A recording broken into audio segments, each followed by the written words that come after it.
It is my great honor to open and chair the Belmarsh Tribunal here at Church House, at the center, at the heart of Westminster, at a place where the meetings of the Parliament of the United Kingdom were being held during World War II, and also a place where the first meeting of the UN Security Council was held.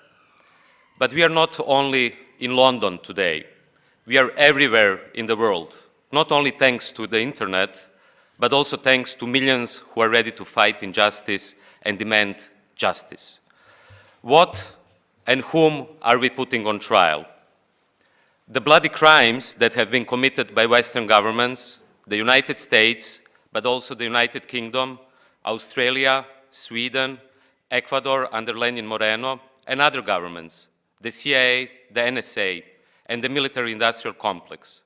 From war crimes to crimes against journalism and civilians, and crimes against publishers like Julian Assange.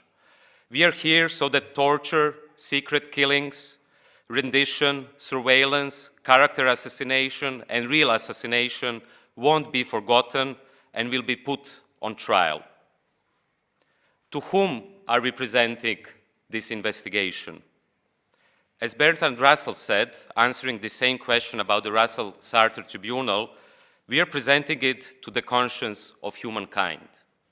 And today we should add, we are presenting it to all the women and men, mothers and fathers, children and future lawyers, current politicians and journalists, judges, and all those who will come in our wake.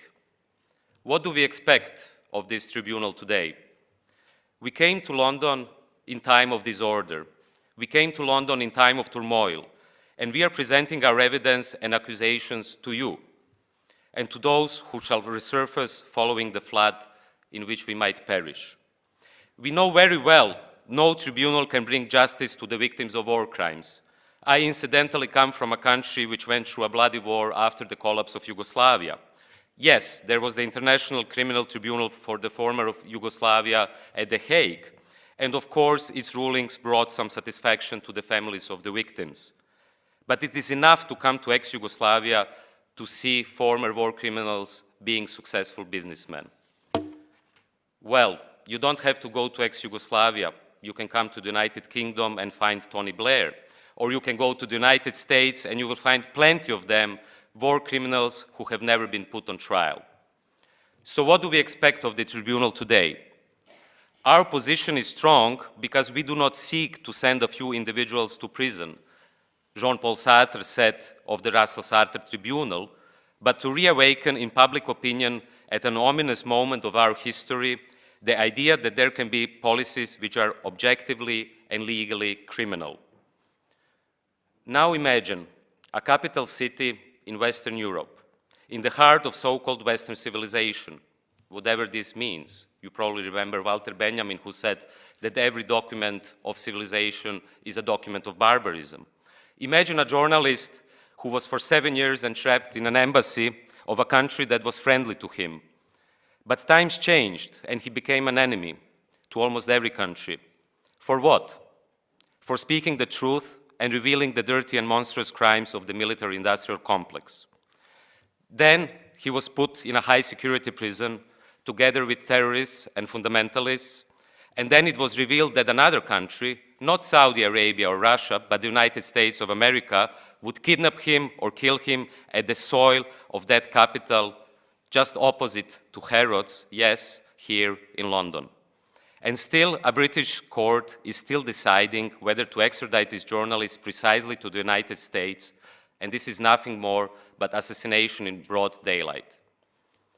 So, since the Russell-Sartre Tribunal was started by philosophers, and I happen to be one, as distasteful as it is to describe oneself as a philosopher, you will allow me a philosophical reference.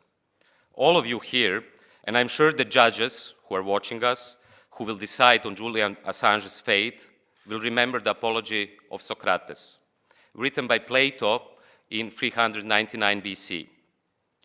What was Socrates charged of? There were two charges. The first charge was that he was corrupting the youth.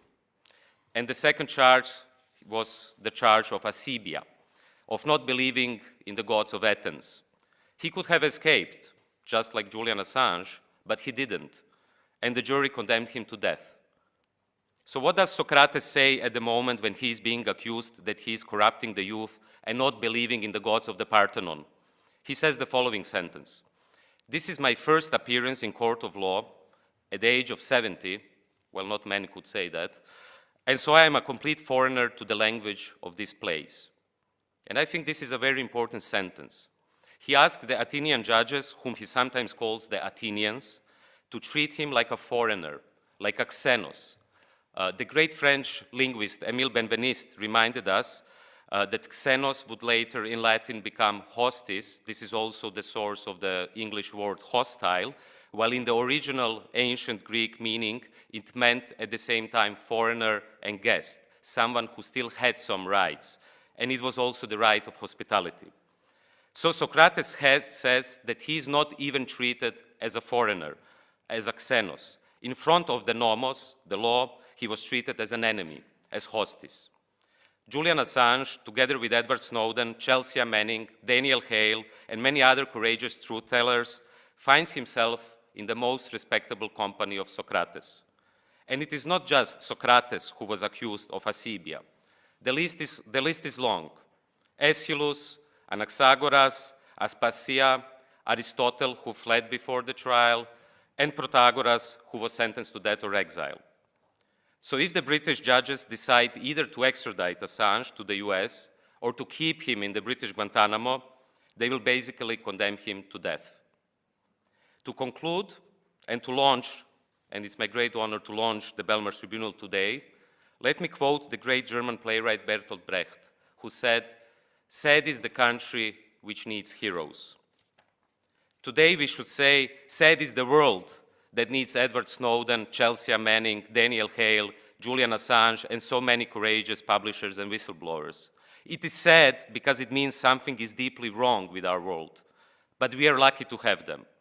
And we are lucky to have the following members of the Belmarsh Tribunal today with us, either in person or on screen: Tariq Ali, Renata Avila, Afsana Begum, Richard Burgon, Jeremy Corbyn, Rafael Correa, Oslem Demirel, Deepa Govindarayan Driver, Daniel Ellsberg, Selai Ghaffar, Heike Hensel, Scott Ludlam, Annie Machon, Stefania Maurizi, Ian McCaskill, John McDonnell, Stella Morris, Edward Snowden, Yanis Varoufakis, Ben Wiesner, and Eyal Weizmann. So, without further introduction, let me invite our first speaker, my dear friend and original member of the Bertrand Russell Tribunal, Tariq Ali. Thank you, Strechko.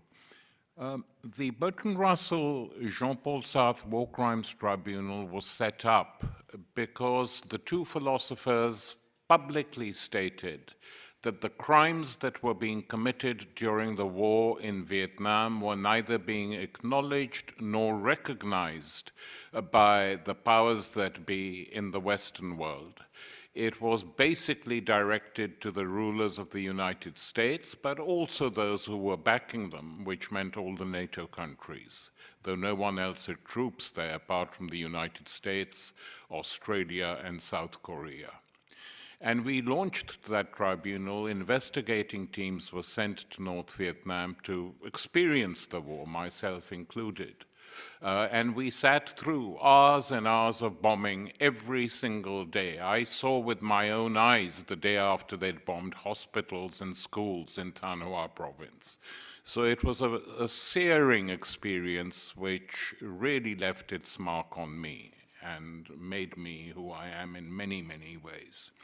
And the tribunal consisted of intellectuals and historians and lawyers from different parts of the world. They met for 4 weeks in 2 different sessions. After the British Labour government and the French government refused to allow them to meet here, the Swedish Social Democrats, under the leadership of Olof Palme, permitted them to meet in Sweden. Interestingly enough, that is where the meetings of the tribunal took place. Witnesses were assembled. The United States was invited to give evidence and refused and said this was a joke. No war crimes were being committed in Vietnam. A few months later, the huge war crime at My Lai, when they wiped out women and children, and it was recorded, became public, and the entire argument against our War Crimes Tribunal disappeared in a flash in the middle of a tragedy. And I don't like to say this, but the recently deceased General Colin Powell, who's been, subjected to massive praise and effusions in the media, was one of the senior officers, not then a general, a colonel, who helped to cover up the My Lai massacre for a long, long time. So criminal enterprises like this are part and parcel of the wars that are waged. Now, Julian exposed another set of wars. Basically, he exposed the so-called war on terror, which began after 9/11, has lasted 20 years, has led to 6 wars, millions killed, trillions wasted. That is the only balance sheet of that war. Nowhere has it redeemed itself or done any good, as we've seen most recently in Afghanistan. So what do you say to people like Chelsea Manning and Julian, who's the principal target of the legal and judicial brutalities taking place, when they reveal stuff which everyone knows it's true, since some of it is on video? Americans bombing Iraqi families, totally innocent, laughing about it, and are recorded killing them. That's a big joke. Well, it isn't a big joke for the millions who've died in the Arab world since these 20 years' war began. And Julian, far from being indicted, should actually be a hero. He's not the first, and if they think that punishing him in this vindictive and punitive way is going to change people's attitudes to coming out and telling the truth, they're wrong. They always think this. When whistleblowers come out, they thought it when one of our colleagues today, Daniel Ellsberg, blew the whistle on the crimes being committed in Vietnam and revealed secret Pentagon documents, which the New York Times published. Just like the New York Times, The Guardian, El País, Republica published the documents that WikiLeaks released. It wasn't so different. Edward Snowden did what we know, exposing surveillance. Hardly remembered, but important for Britain, was Clive Ponting, a very senior journalist, civil servant at the Ministry of Defense, who exposed the lies on the Falklands War that was being fought. And Clive Ponting was tried mercifully, and fortunately for him, it was a jury trial, and though the charges were very strong, breach of this, breach of that, the jury acquitted him, so he walked free. Julian is unfortunate to be captured by this particular state and its different apparatuses in order to appease the United States of America. He should never have been kept in prison for bail. He should not be in prison now awaiting a trial for extradition. He should be released, and I hope that acts like the Belmarsh Tribunal will help to bring that nearer. Thank you, Tariq, and thank you for mentioning Afghanistan, which brings us directly to our next member of the Belmarsh Tribunal, which is Selai Ghaffar, the spokesperson for the Solidarity Party of Afghanistan. Dear comrades and friends, I'm thrilled and honored to join you on this historical tribunal. All Afghans, particularly the families of the war victims, expect the Belmarsh Tribunal to heal their wounds by holding the United States accountable for the thousands of innocent Afghans' lives they destroyed and the future they stole. And I salute the Progressive International for this remarkable initiative. In the wake of the US humiliating withdrawal from Afghanistan, everybody asks this question. How did the 2 decades of the US military occupation of Afghanistan under the pretext of fighting terrorism ended with the Taliban terrorists gaining a swift and easy victory in Afghanistan? Well, so far, in my opinion, only one person by the name of Julian Assange possibly had the answer to this mystery. In 2011, he unmasked the truth through a set of documents called the Afghan War Diary, where he exposed the tyrannical US policy in Afghanistan and said that one of the goals behind sustaining the war was to wash money out of the tax bases of the US and Europe through Afghanistan and back into the hands of the transnational security elite. 2 decades of US occupation brought us nothing but ruin and loss of lives. And while the mainstream media tried to portray a rosy picture of Afghanistan, the leaks by Assange and contrary revealed bloody atrocities committed by the US and NATO occupying forces. For instance, in 2007, the US Special Forces dropped 6 2,000-pound bombs on a compound where they believed a high-value individual was hiding. However, locals reported that up to 300 civilians had been killed in this raid. None of the media reported that incident. According to reliable sources, about 241,000 Afghans have been killed by crossfire between the US forces and the Taliban, of whom 48,000 civilians have been killed by US occupation forces in a number of unknown incidents. But in my belief, the real number is much, much higher, as many incidents are not reported and not documented. Well, the US occupation has also inflicted invisible wounds. In 2009, the former Afghan Ministry of Public Health reported that fully 2/3 of Afghans suffer from mental health problems. The war has exacerbated the effects of poverty, malnutrition, poor sanitation, lack of access to healthcare, and environmental degradation on Afghans' health. Therefore, US and NATO allies are responsible and accountable for all the past 20 years' misery of our tormented people, particularly our ill-fated women. Thank you again for giving me the opportunity to be among you all today in this tribunal, and I hope Julian Assange will be free soon. Thank you. So from Afghanistan, we are back to Church House, the heart of Westminster, and I'm really glad that I can present the next member of the Belmarsh Tribunal, who is a member of UK Parliament, Jeremy Corbyn. Thank you very much.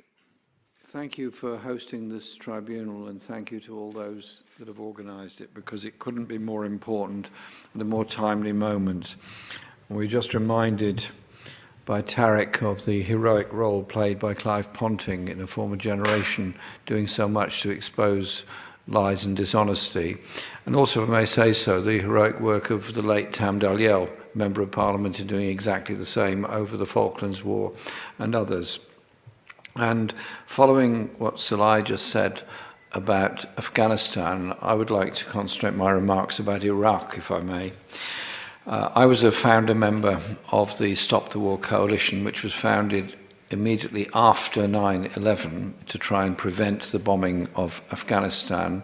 And it gives me no pleasure to say 20 years later, trillions spent, tens of thousands died, many in exile, including 457 British soldiers who died, that there should be some lessons learned from that. John MacDonald, who's on the tribunal as well, and myself were both members of Parliament during this whole period. And we'd opposed the Afghan war. And then early part of 2000, 2002, there began to be various stories planted in various media which sort of suggested that somehow or other Iraq was the same as bin Laden, and Iraq was somehow or other linked up with the Taliban, and we had to be very wary of Iraq, which was quite a stretch for the imagination of quite a lot of people, particularly as not very long before, in the late 80s, Britain had been arming Iraq. And indeed, I made myself extremely unpopular with many parliamentary colleagues for opposing arms sales to Iraq in 1988, not long before the Gulf War. And the build-up in 2002 was saying that Iraq was a severe danger. The claim that Iraq housed weapons of mass destruction, the attempt by weapons inspectors to find these weapons of mass destruction, which they were unsuccessful in doing. Indeed, everybody was going to be unsuccessful in doing them because they simply didn't exist.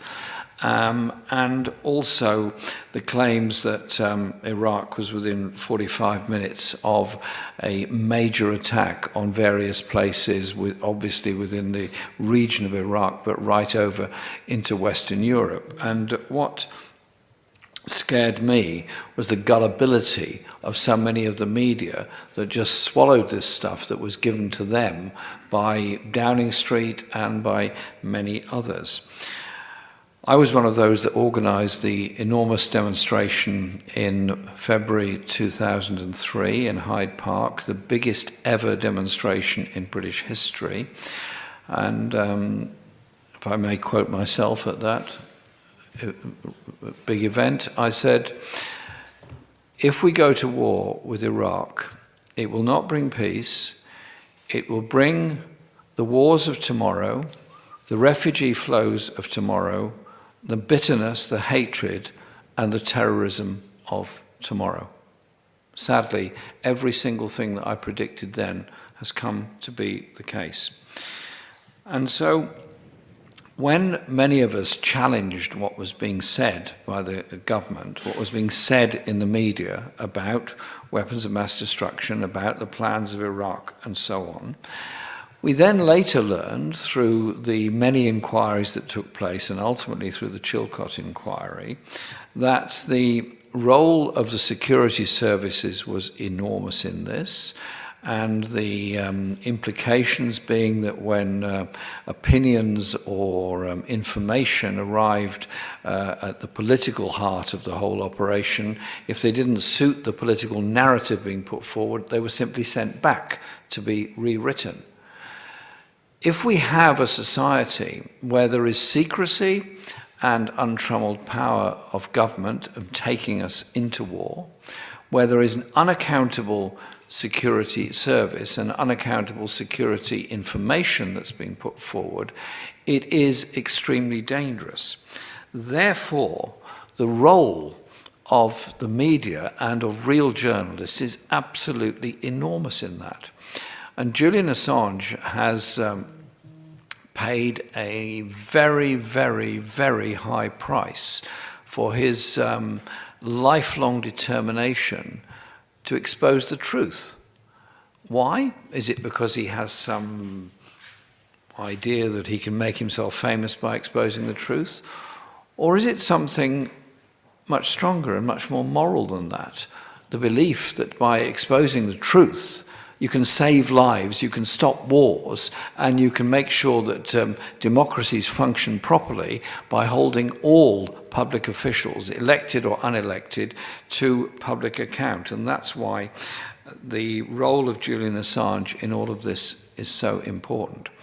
His information exposed the dishonesty surrounding the claims on Iraq.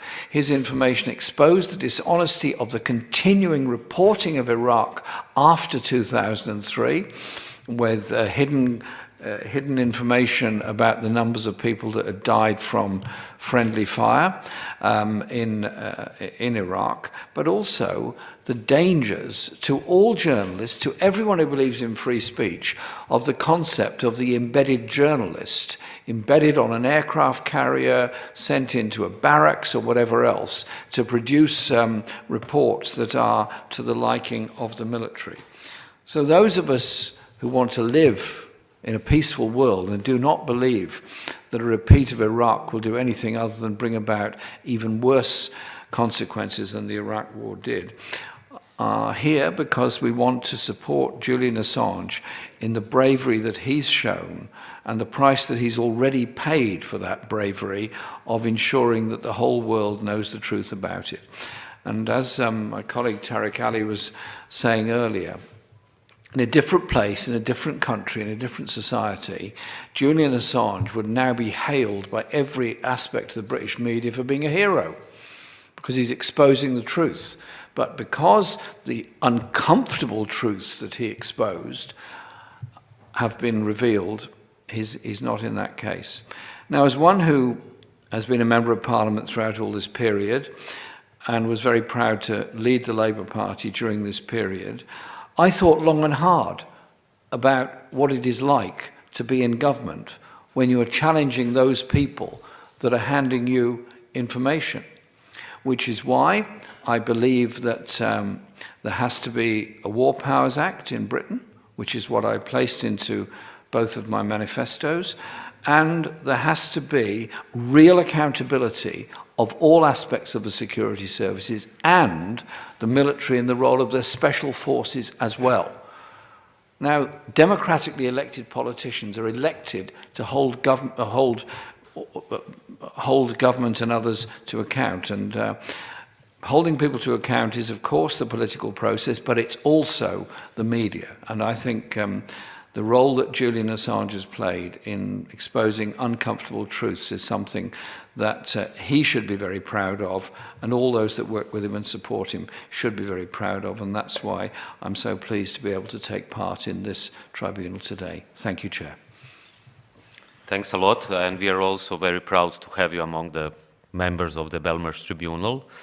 We are also very proud to have the next speaker, who is the Director of Forensic Architecture and a professor at Goldsmith, Eyal Weizman.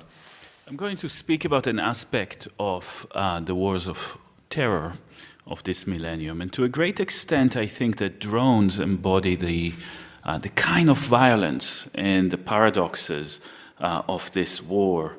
And my reference to WikiLeaks' contribution is their 2010 revelation.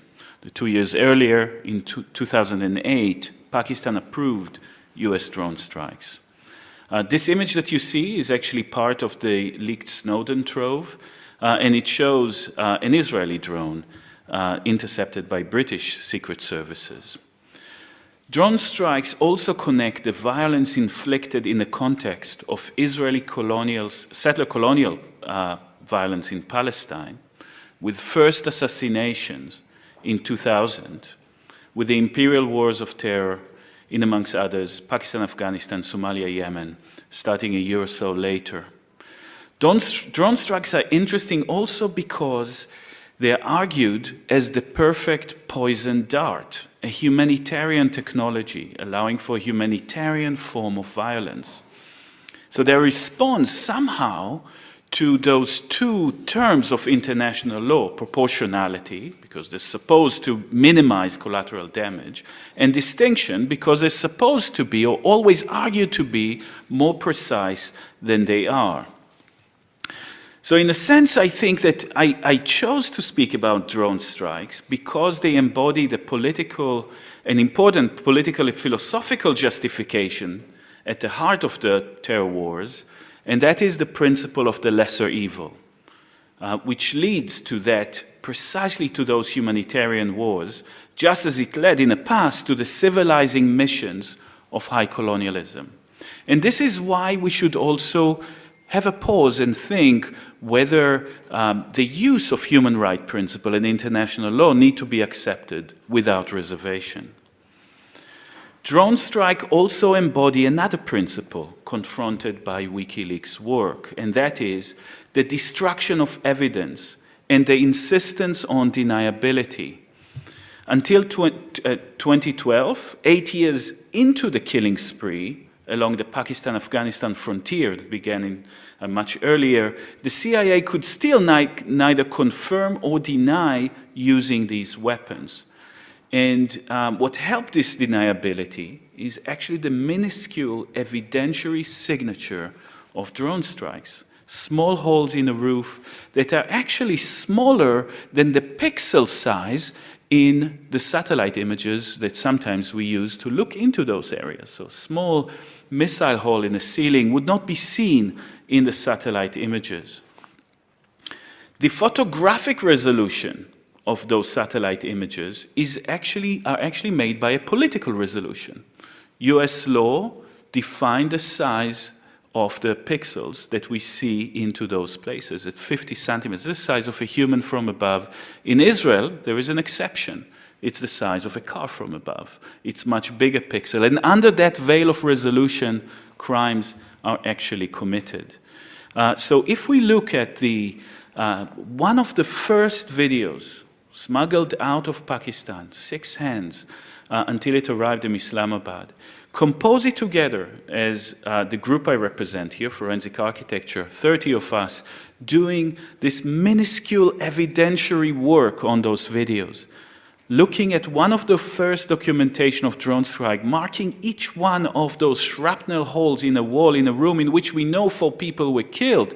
We don't see the human figures unless we look more carefully and actually see that the gaps within the shrapnel create the shadow of those people killed. Those people received the shrapnel in their body, and the shadow was inscribed on the wall of that building like a photographic film is working. And in a sense, I think that this embody that principle in which small-scale munition, in a case of drone strike, and we've exposed and gave evidence to the use of those poison dart called the Hellfire Romeo, used to strike architecture, that perception of a humanitarian technology is precisely what allowed that violence to proliferate. And for strikes to be continued across the entire cities, towns, and villages of Waziristan, such as in other places in Yemen, Somalia, and Gaza, so that the greater evil is arrived at cumulatively, and arriving at least only from that type of violence, according to the Bureau of Investigative Journalism, 4,000 casualties. Thank you very much. Thanks a lot, and it's my honor to present the next speaker, also a member of the UK Parliament, Afsana Begum. Thank you, Chair. It's been long clear that the charges relating to Julian Assange publishing activities must be dropped, and that the UK authorities must reject any notion of the extradition to the US, and that there must be really an end to the suffering and torture of one person for the simple act of telling the truth. And we know that without a doubt, Julian Assange would face a real risk of serious human rights violations if deported to the US. And in fact, the UK government's conduct in relation to Assange has revealed such gross hypocrisy when it comes to any professed commitment to human rights and the rule of law. When just a few weeks ago, it was revealed that only a few years ago, the legal attack on Assange came very close to becoming an actual physical assault, kidnapping, and possibly an attempted murder. Now, US lawyers have repeatedly asserted that this is not a political case, and this revelation in the last few weeks shows that it absolutely is. And questions are indeed needed to be asked as to the role of British authorities on this, and any willingness to participate in this grotesque plan, and to participate in potentially gun battles on the streets of London in the pursuit of Assange in this illegal way. Now, if Julian is extradited to the US, it will have far-reaching human rights implications and set a chilling precedent. We know that any such extradition would have profound consequences for press freedom around the world. And this really goes to the crux of this issue for many, whether or not we support freedom for journalists to publish classified information that is in the public interest. Because as has been mentioned already, Assange's whistleblowing activities about illegal wars, mass murder of civilians and corruption on a grand scale have put him where he is now. And many communities across the UK and around the world know this too well. The wars in Iraq and Afghanistan were unlawful under international law and resulted in large-scale death and destruction, including, as the previous speakers mentioned, human rights abuses committed on a large scale by occupying troops. Those wars have destroyed the lives of so many Iraqis and people in Afghanistan and caused destruction to the regions, but it's also devastated communities in this country as well. Communities such as the Muslim community, ethnic minority communities across East London and up and down the country. And the consequences are felt to this day. I know in my part of the country and in the Muslim community, we know too well that we must never embark on illegal wars and imperialism abroad. And the collateral damage video and the evidence that WikiLeaks and Julian were able to release and provide confirmed to so many of us what we already knew, and what was being done in our names, but began to give voice to communities to be able to begin to hold governments to account properly as well. Now, since the Iraq War, we've seen extraditions, renditions, and the work of WikiLeaks and Julian Assange helped expose that. But we know our state's actions have helped foster the climate of hostility at home as well. And in the last 2 decades, we've seen our communities being spied on in our schools, in our mosques, in our universities, and this government's approach, increasingly being draconian, authoritarian, is seeking to strip away the freedoms that so many communities hold dear. And we've seen that on clampdowns on dissent, particularly in the last 12 months, whether that's been bills such as the Spy Cops Bill or the policing bill trying to curb protest. And so it's in this context that it's really hard not to understand the appeal against the verdict and the verdict earlier this year on extradition as another iteration of the expansion of international state suppression of people and the criminalization of journalism. And it was clear that we were misled then, and even now the truth continues to be obscured and suppressed. And legislation by successive governments have continued to assault our human rights in an even more emboldened way. Those that pursue Assange for publishing information about serious human rights violations and those responsible for these crimes continue to enjoy impunity. And we should never forget that the perpetrators are state actors or agents of the state, and that is why Julian Assange is a threat, and other publishers who do the same are a threat. They are a part of people trying to hold those in power accountable. And of course, those in power don't like that. And Assange's case is so important to us all because it's about people power versus state power and imperialism. And it's about truth versus deceit and cover-ups. And it's about seeking justice in an all too often unjust world. Thank you. Thanks a lot. Our next speaker and member of the Belmarsh Tribunal is Özlem Demirel, a member of the European Parliament. Dear friends, I'm happy to be with you today, even when the subject we have to talk about is sad. Today we have to talk about war and war crimes, about the truth and lies. Yes, when we talk about wars in these days, we have to talk about the reasons and justifications for wars. It is European history that has shown the world what armament and militarized competition for markets and resources leads to, this First and Second World War. And this is the reason, the real reason, even today for wars. And these reasons were not accepted by the people. So, at the beginning of wars, we have heard other justifications by our governments. It was said that the war on Afghanistan, for example, was about values, human rights, or the freedom of women. It was said that it was about nation building and democracy. Never it was said that it's about power or geopolitical interest. In Iraq, it was said that it's about a dictator and his weapons. Never it was said that it's about oil and economic interests. Even though we surely have no sympathy for these regimes or terrorists, we have to speak out the truth about wars, also from the West. And in these wars, and in all the wars, things are happening that should not happen. When they happen, attempts are made to conceal them.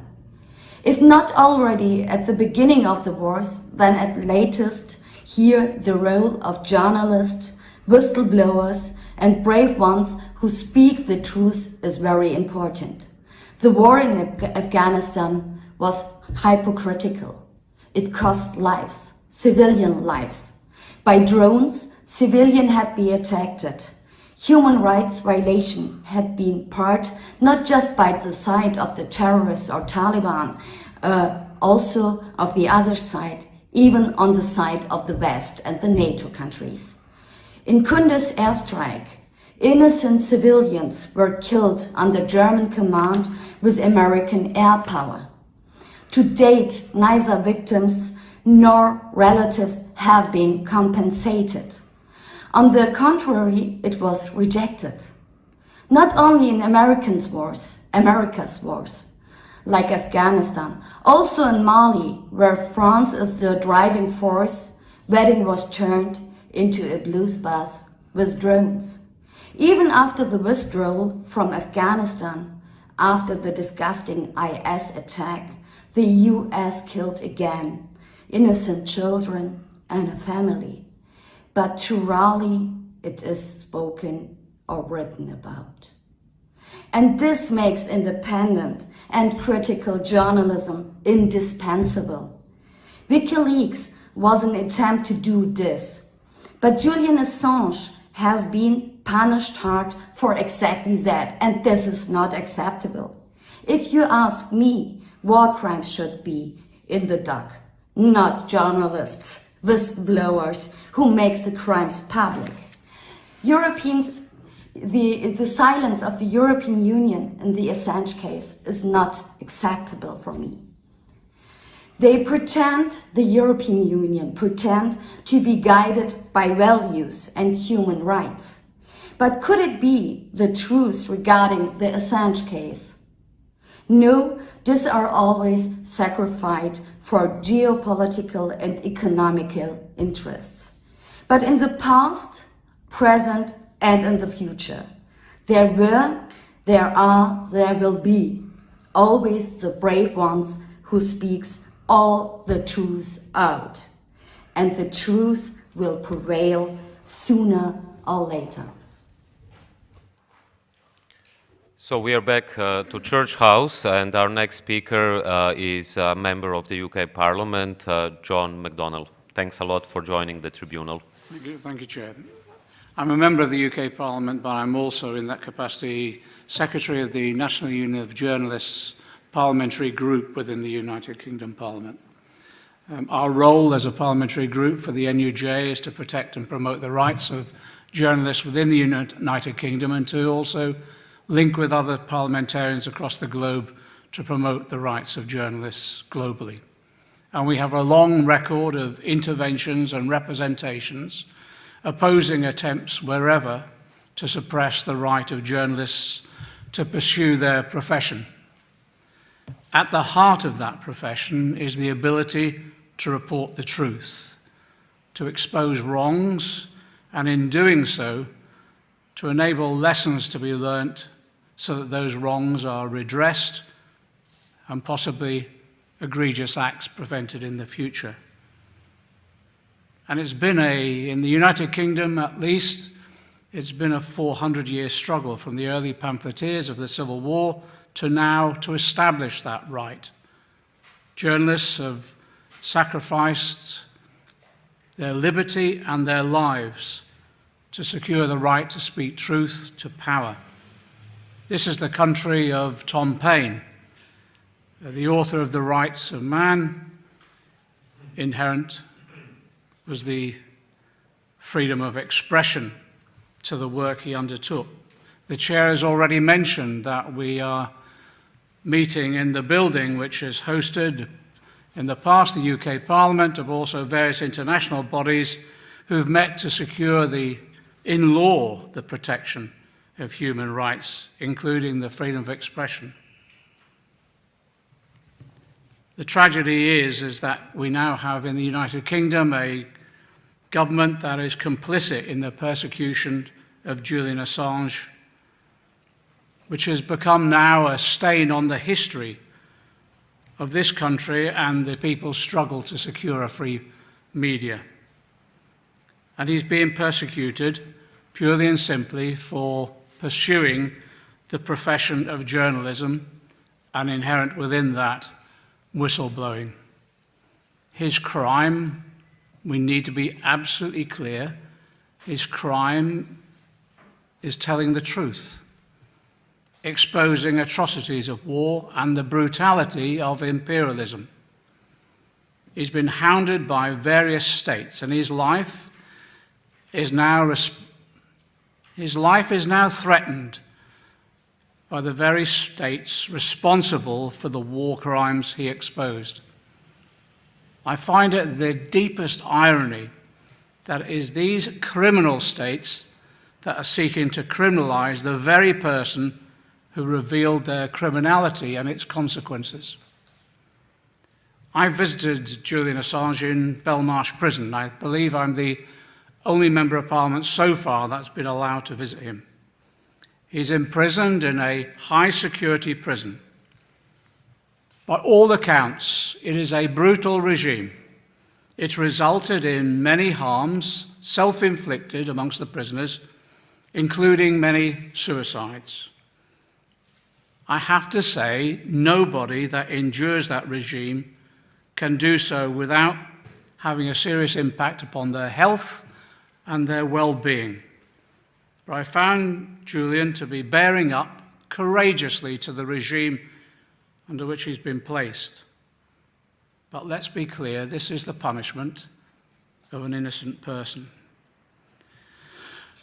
And it has an impact beyond the harm to Julian himself.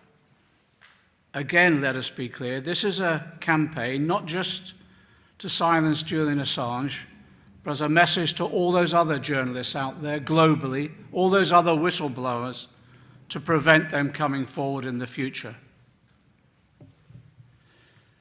Why has this tribunal been convened? It's because we seek to stand for Julian Assange, to secure his freedom. Julian Assange, the journalist, the whistleblower. But we are also in this tribunal, in doing so, making a stand for the fundamental freedom, the freedom of expression, and the fundamental freedom of journalists to pursue their profession. We stand for fundamental human rights. And if we permit and stand by and allow Julian Assange to be persecuted in this way, have no doubt about it, the fundamental freedoms that we thought had been secured over centuries in the United Kingdom and elsewhere will be at risk. Thanks a lot. Our next speaker is the former finance minister of Greece, currently a member of the Greek parliament and co-founder of the movement DiEM25, Yanis Varoufakis. Hello, this is Yanis Varoufakis, feeling deeply honored to be part again of the Belmarsh Tribunal. We live in an era when the 1% of the 1% controls the planet, life, not just humanity, in a manner that has never been seen before. Never before has so much power, exorbitant power, been concentrated in the hands of so very few who are using it so carelessly and very often with destructive effect. What do you do when you have such a huge concentration of power? We can have a revolution. We can change the world. We're trying to, but that takes a while. In the meantime, how do you control primarily the manner in which these supremely powerful forces are controlling what we know, what we see, what we don't know, and what we can't see? A young man in Australia a long, long time ago, well before we ever knew about WikiLeaks, had an idea. The idea of using Big Brother's technology to create a large digital kind of mirror to turn to the face of Big Brother, so as to enable us to be able to watch him watching us, a bit like turning the mirror to the face of the Medusa. WikiLeaks is based on that idea. I remember spending a very long night with Julian in the Ecuadorian embassy in Knightsbridge when he called upon me to help him decipher and transcribe a conversation between officials of the International Monetary Fund. Having spent in the previous year a very long time negotiating with them, listening to them on that tape that Julian had procured through WikiLeaks, through this blind digital postbox, was such a splendid experience. It was so liberating because I could suddenly hear with my own ears the very same officials effectively agreeing with everything that the good people of Greece were saying, that we were saying, that I had been saying to them. Now, of course, WikiLeaks has done far more important work than simply revealing that the International Monetary Fund knew that they were committing crimes against the Greek people and other peoples in Latin America and so on, while perpetrating them. WikiLeaks and Julian, as we know, are being persecuted for revealing to the world, especially to liberals, Democrats, Tories, Social Democrats, revealing to them the crimes against humanity perpetrated by our own elected leaders in our name, behind our backs. This is why they are now killing Julian Assange. So our message as the Belmarsh Tribunal must not simply be one of support for Julian or a call to have him released. No, we are a tribunal. We are trying the criminals that are killing Julian as we speak for crimes against humanity, not just for the crime of slowly murdering Julian Assange. You're criminals, and we're going to pursue you to the end of the earth and back for the crimes you're committing all over the world against humanity, while also murdering slowly Julian Assange and other whistleblowers who are revealing your crimes. This is our job as the Belmarsh Tribunal. We must be brave and we must not mince our words.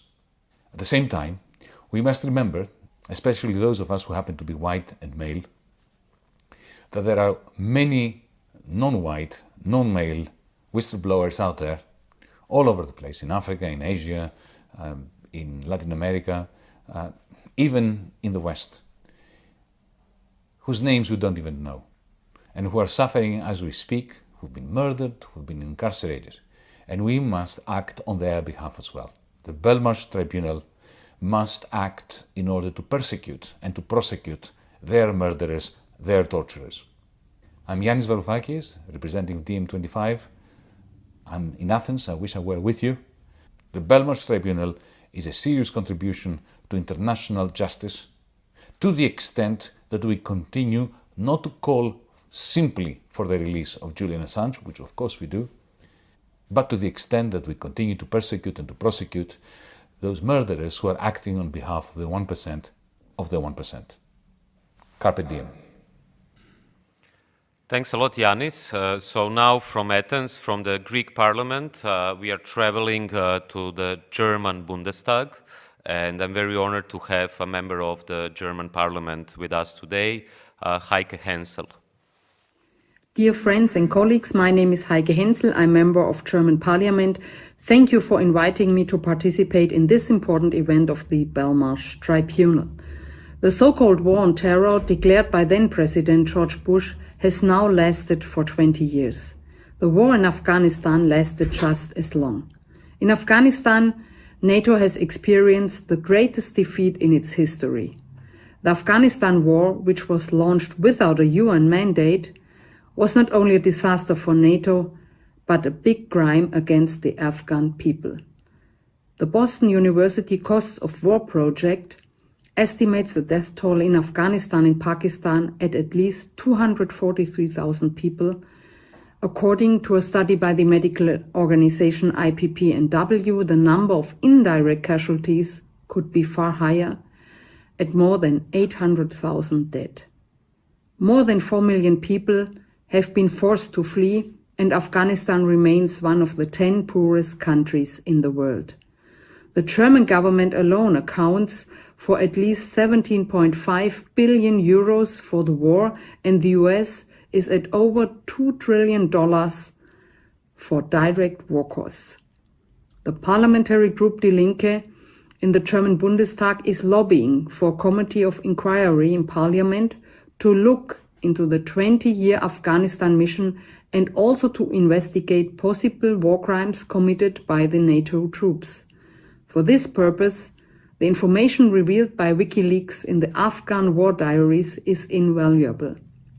It is a disgrace for Europe that the journalist and founder of WikiLeaks, Julian Assange, has been locked up innocently in the British high-security Belmarsh prison for over 2 years now, solely to secure his possible extradition to the US, where he faces 175 years in prison for revealing US war crimes. Belmarsh prison, which has gained additional notoriety from the new James Bond film for its extreme prison conditions, as shown in the film. Those who started the wars in Afghanistan and Iraq, violating international law, would have to sit there. Julian Assange must be released immediately, and extradition to the US must be prevented. The Parliamentary Assembly of the Council of Europe already called on member states to do this in January 2020 in a resolution on media freedom after a corresponding amendment was adopted by consensus. Even after Brexit, the UK will remain bound to the European Convention on Human Rights and the rulings of the European Court of Human Rights. They guarantee Julian Assange the right to a fair trial and protection from torture and inhuman treatment, which are threatened in the UK currently and especially after extradition to the United States. Consequences must finally be drawn from this resolution. I therefore appeal to the European Union and the German government to protect the rights of Julian Assange, to defend press freedom on European territory, and to work for his release, especially in view of new publications about murder plans of the CIA against Julian Assange. This again impressively shows the criminal energy behind the political prosecution of Assange. So does the fact that US prosecutors have been using shady board witnesses like Torderson against Julian Assange. Thus, a significant part of the prosecution case also collapses. On October 27-28, therefore, nothing can stand but the immediate release of Julian Assange. Thank you very much. Thank you as well for your contribution to the Belmarsh Tribunal. Well, I didn't watch the new James Bond movie, but I had the unfortune, or rather fortune, because he's also my friend, to visit the Belmarsh prison. And just to say, for those who still wonder why is the name of our tribunal Belmarsh Tribunal, we named it after the prison where Julian Assange is being held, so that everyone remembers the name of the prison, and so that hopefully he is released soon. We are coming to our next member of Tribunal, who is also member of the UK Parliament, Richard Burgon. Please, the floor is yours. Thank you, Chair. From its inception, modern colonialism and imperialism arrived dripping in blood, violence and slaughter. From the wiping out of millions of the original inhabitants of what is now Latin America, to the slave trade and the later carving up of Africa, profit has been squeezed drop by drop out of human suffering. Later, empire took new forms as the United States became the most powerful nation on earth, and which Martin Luther King described as, and I quote, the greatest purveyor of violence in the world, a remark he made about the Vietnam War that left millions of Vietnamese dead. But a remark that could have been made about the 2003 Iraq War, which left many, many hundreds of thousands dead. Of course, that war was part of a new era of conquest for oil and control across the Middle East, which 10 years ago also led to the seldom discussed US-led invasion of Libya, which Barack Obama once boasted deposed a despot at the cost of less than what we spent in 2 weeks in Iraq. But the human cost was much greater for the Libyan people. Libya's human development indices, once the highest in the region, have collapsed. Human trafficking networks thrive in the anarchy as warring factions vie for control of the economy. Slavery markets have appeared where black people are sold to the highest bidder to work in factories. As one account in Time magazine described, by the time his Libyan captors branded his face, Sunday Cabarot had already run away twice and had been sold 3 times. The gnarled scar that covers most of the left side of his face appears to show a crude number 3. His jailer carved it into his cheek with a fire-heated knife, cutting and cauterizing at the same time. This is the Libya of 2021, not 1821. So where are the trials of those who organised these wars, embarked upon, as they were, with complete contempt for international law? Where is the justice for these victims of 21st century slavery? And today, where is the justice for those being deliberately starved to death in Yemen by that most loyal Western ally, Saudi Arabia? That war has already caused nearly 250,000 deaths, and that includes 130,000 deaths from indirect causes such as lack of food, as Saudi Arabia uses hunger as a weapon of war alongside the arms sold to them from the West. Yet the United States, despite talk from Biden about breaking with some of Trump and Obama's backing for this Saudi war, still refuses to demand an immediate end to the Saudi blockade of Yemen. And regrettably, Britain, along with the United States, has been involved in too many unjust wars in recent years. Wars of conquest, for control, for oil. Much of what we know about these crimes was exposed by the fearless work of a journalist whose award-winning journalism was carried out here in Britain. A journalist who has exposed unlawful killing. A journalist who exposed US rendition and the crimes of Guantanamo Bay.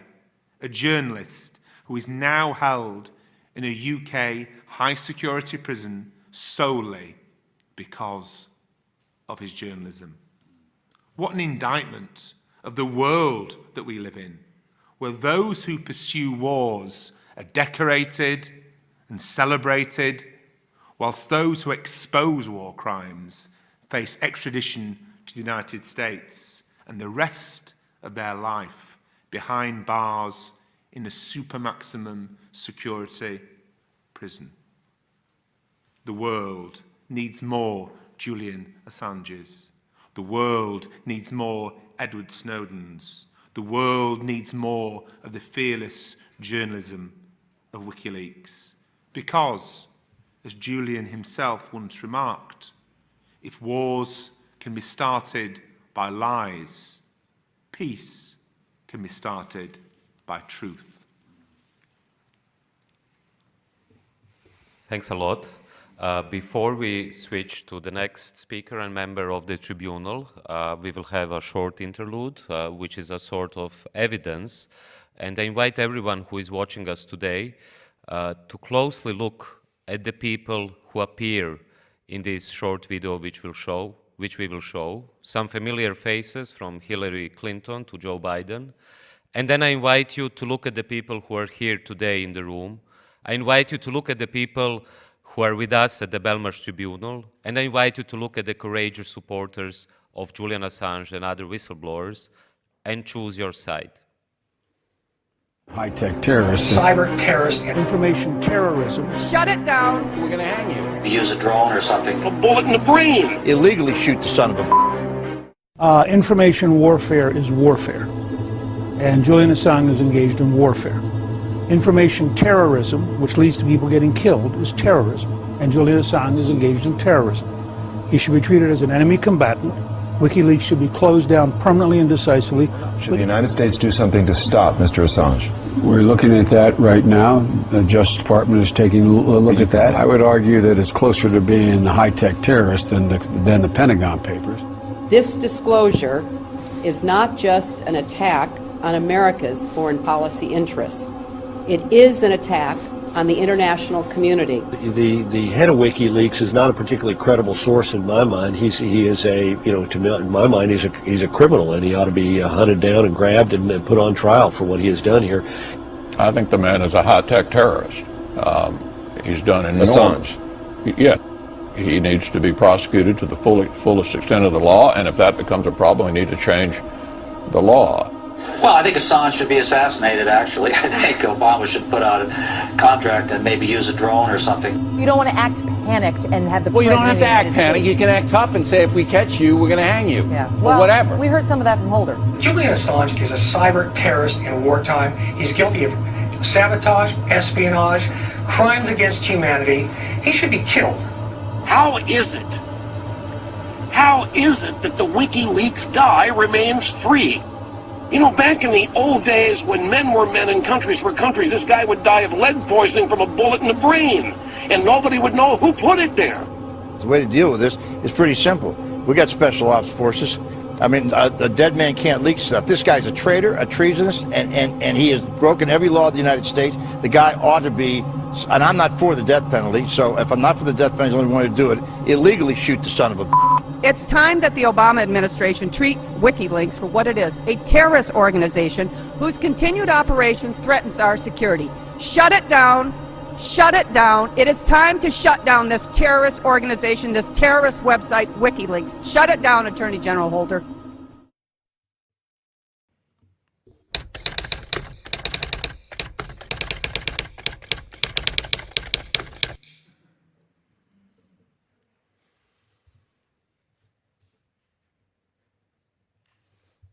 And we are back at Westminster. The next one who will testify is a Pulitzer-winning journalist, someone who spent more than 2 decades at The Guardian. This is Ewan McCaskill, and I'm really glad that you joined the Belmarsh Tribunal. Thank you. As you said, I was on The Guardian for 22 years, and throughout that time, I owe a big deal to whistleblowers. It was interesting seeing these interviews in the last few minutes. I was in Washington at the time, and I covered some of those meetings, and I came face to face with some of those critics. I was part of the Guardian team at the time that covered the diplomatic cables. Another whistleblower that I owe much to is Edward Snowden. I went to Hong Kong in 2013 with Glenn Greenwald and Laura Poitras, and spent over a week holed up with Snowden in a hotel room in Hong Kong. Whistleblowers are essential to good journalism. They allow reporters to get behind the walls of secrecy built up by officials and press officers. The whistleblowers reveal abuses and wrongdoing within governments, companies, the military, intelligence agencies. These whistleblowers should be rewarded for their courage.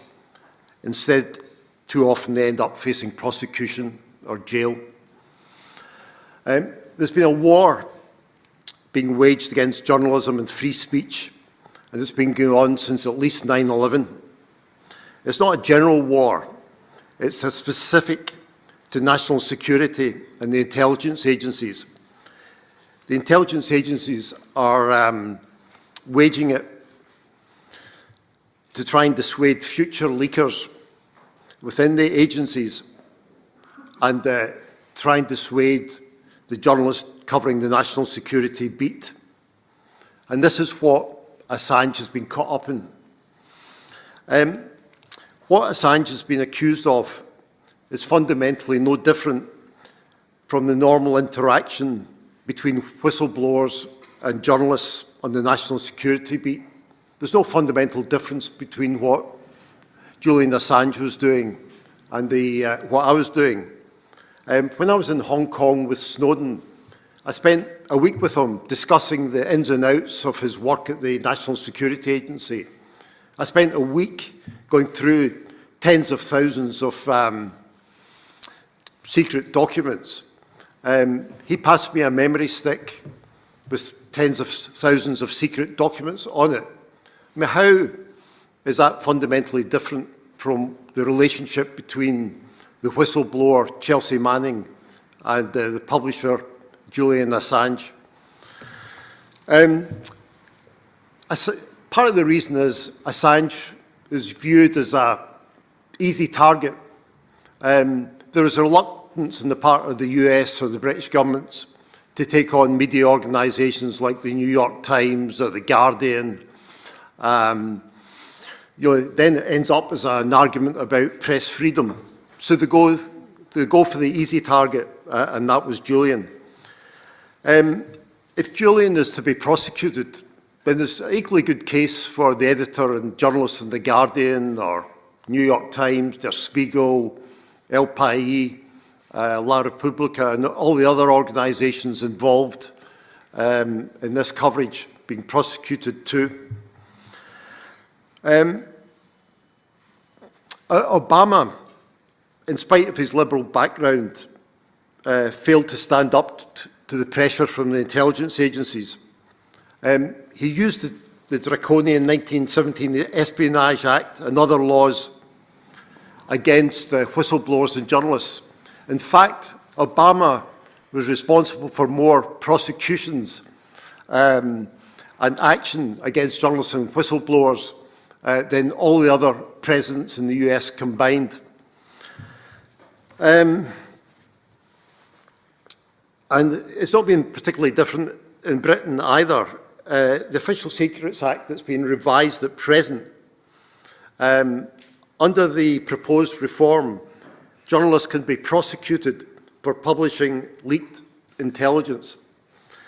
Just one quick footnote hasn't been mentioned so far. I'd like to thank Assange for sending Sarah Harrison from WikiLeaks to Hong Kong and helping get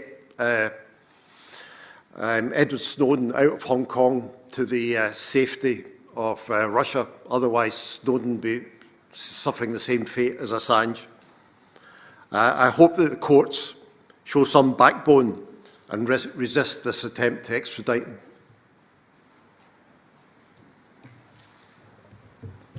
Thank you a lot, and thank you a lot for mentioning Sarah Harrison. We should also mention Jacob Appelbaum and many others who worked with WikiLeaks and whose lives are in a way still in danger. And it would be been great if a country like UK could greet them here at this tribunal, but unfortunately this is not the case. Our next member of the tribunal is joining from Australia. He's a former Australian senator, Scott Ludlam. Hi, I'm Scott Ludlam, and I'm speaking to you from Yuin country on the south coast of New South Wales in Australia. I'm honoured to be able to speak at this tribunal today, where collectively we will make clear that the wrong people are being punished for the crimes of the powerful. Events like these allow us to pause and remember the bigger picture. Remember that we're not fighting a single injustice or an individual despot, but something systematic. Today, we hear of the torture camp at Guantanamo Bay. Today, we hear about war crimes in Afghanistan and Iraq, of white-collar crimes in Geneva and Washington, D.C., unpunished crimes from Nairobi to New York. Speaking of the broadest scope of what he found in the State Department cables, Julian Assange said that only by approaching this corpus holistically, over and above the documentation of each individual abuse, each localized atrocity, does the true human cost of empire heave into view. So we've come together to speak of the true human cost of empire, and today our eyes are on some of the accomplices who have allowed these abuses to fester in the dark. Anybody who's been following the extradition proceedings against Julian Assange will understand that this is a calculated abuse of the court system, calculated to wear him and his supporters down in an endless cycle of appeals and counter-appeals where the prosecution gets what it wants, no matter the result. Because no matter the result, Julian Assange remains in prison, unable to speak for himself. A form of judicial warfare that the UN Special Rapporteur confirmed amounted to torture, all the while seeding the public debate with disinformation and character assassination. Our growing global movement and our presence here today means that this disinformation campaign has failed. Julian's continued defiance from behind the walls of Belmarsh prison means that this torture campaign has also failed. So this is the first essential step to protecting the right of publishers everywhere to tell the truth about the crimes of the powerful. President Joe Biden, drop the appeal. Julian wrote this to a supporter in 2019. Knowing that you are out there fighting for me keeps me alive in this profound isolation. For us, knowing that he's in there still fighting must be our motivation to bring this campaign to a conclusion, so that he can see sunlight for the first time in years, and be with his family and his friends and supporters to recover from the harsh cruelty that he has survived, and to start the next chapter of his life and work. Free Julian Assange. Thank you, Scott. Our next member of the tribunal, and I'm really glad that she's here in person, is Deepa Govindarayan Driver, who is a lecturer, a trade unionist, and a legal observer at Julian Assange's extradition hearings. So I think at this moment it would be very useful and great if we can hear about your experience. How did these extradition hearings actually look like, and why could they also present a sort of legal crime? If I'm not using too harsh words, but I'm a philosopher, so you will forgive me. Thank you very much for allowing me to speak. I'm testifying to this tribunal about what I observed and what I have been made aware of in the case of a journalist and publisher who has revealed corruption in Kenya, murder, rape and torture in Iraq and Afghanistan, toxic waste dumping off the Ivory Coast, systematic manipulation of the law, and state-sanctioned torture at Guantanamo, and of course the role of other so-called advanced Western democracies in subverting democracies all over the world and sustaining war and torture, and for the purpose of increasing weapons sales and intelligence operations. States across the world have a long history of extolling human rights and supposedly supporting press freedom while willfully interpreting or misinterpreting the law to silence dissidents. We see this today in the case of Daniel Hale, entombed at the Communication Management Unit in the US, and Stephen Donziger, who was under house arrest and now sentenced to prison, and of course, closer to home in the case of Craig Murray, sitting in a Scottish jail during a COVID outbreak. In the case of Julian, what I have witnessed has, against the grandeur and the beauty of the beautiful courts and the formality of the courtroom and the respect shown and the deference shown to the judges, is cruel treatment.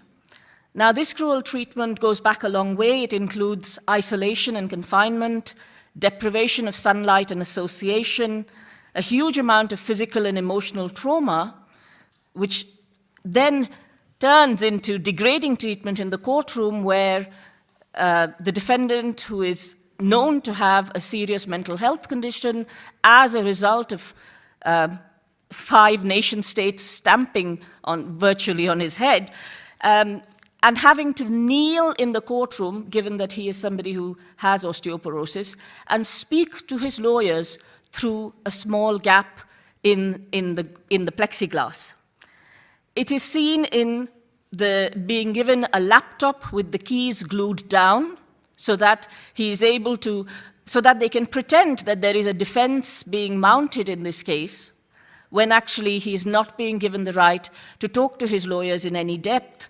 He is denied his glasses for a period of 3 months when he first entered Belmarsh, and he, of course, has serious neurological and other symptoms, including the lasting effects of physical torture, for example, from a shoulder injury which took place since 2012, and teeth injury which has taken place. You know, many of us know how painful it is to have a sore tooth, but to have your tooth pulp exposed and not to be allowed to leave the embassy to get medical treatment is indeed cruel and inhumane treatment. He also experiences, of course, hypervigilance and flashbacks, and these are the result of a continuous and long smearing campaign which has been sustained through lawfare, where accusations and court processes have been kept in limbo to prevent justice. And the British state has been very complicit in this, including Keir Starmer's CPS. We're also interested in, of course, the complete and utter denial of access to the attorneys under the guise of the pandemic, to prevent Julian from even receiving the documentation or being served the second superseding indictment until the first day of trial. The constant contesting of the use of witnesses, and the judges engaging in many arbitrary detentions, the serious conflicts of interest that we can see amongst judges who have a son who is linked to Darktrace, which is a company that militates against data leaks, and who has a husband who is deeply connected to the military establishment. We are concerned about judges who cause people who are like 90-year-old Daniel Ellsberg to be called at 4 a.m. in the morning or 5 a.m. in the morning in the US to provide testimony when there are other time slots available. We're also concerned about other clearly despicable processes, such as we have seen in the case of Abdel Rahim al-Bashiri in Guantanamo, where a mic was placed in his room, and a similar thing being done in relation to Julian in the use of laser microphones to spy on privileged legal conversations, to spy on medical conversations, and to prevent Julian from having any reasonable chance to defend himself. And lastly, the presence of a process which seems to provide a semblance of justice when actually what is taking place in these courts is a complete and utter travesty and an injustice.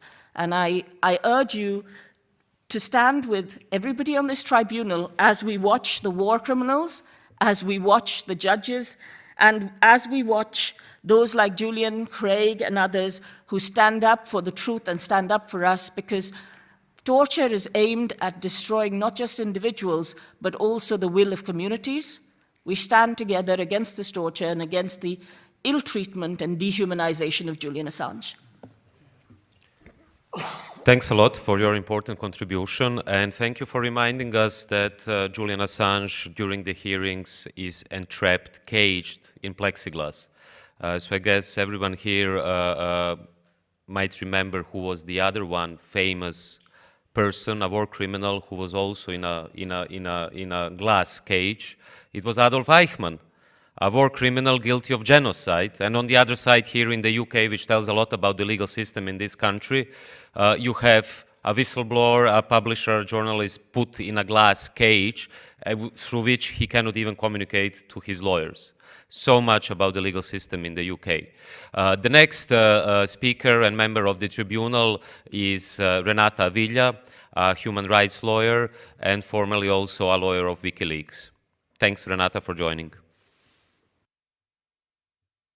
Good afternoon. My name is Renata Avila. Today, the 22nd of October of 2021, we are gathering here at the Belmarsh Tribunal to discuss, to study carefully, and to denounce to the world a series of human rights violations perpetrated against Julian Assange by the government of the United States and the government of the United Kingdom, with the assistance of their allies and with the complicity and silence of many mainstream media outlets.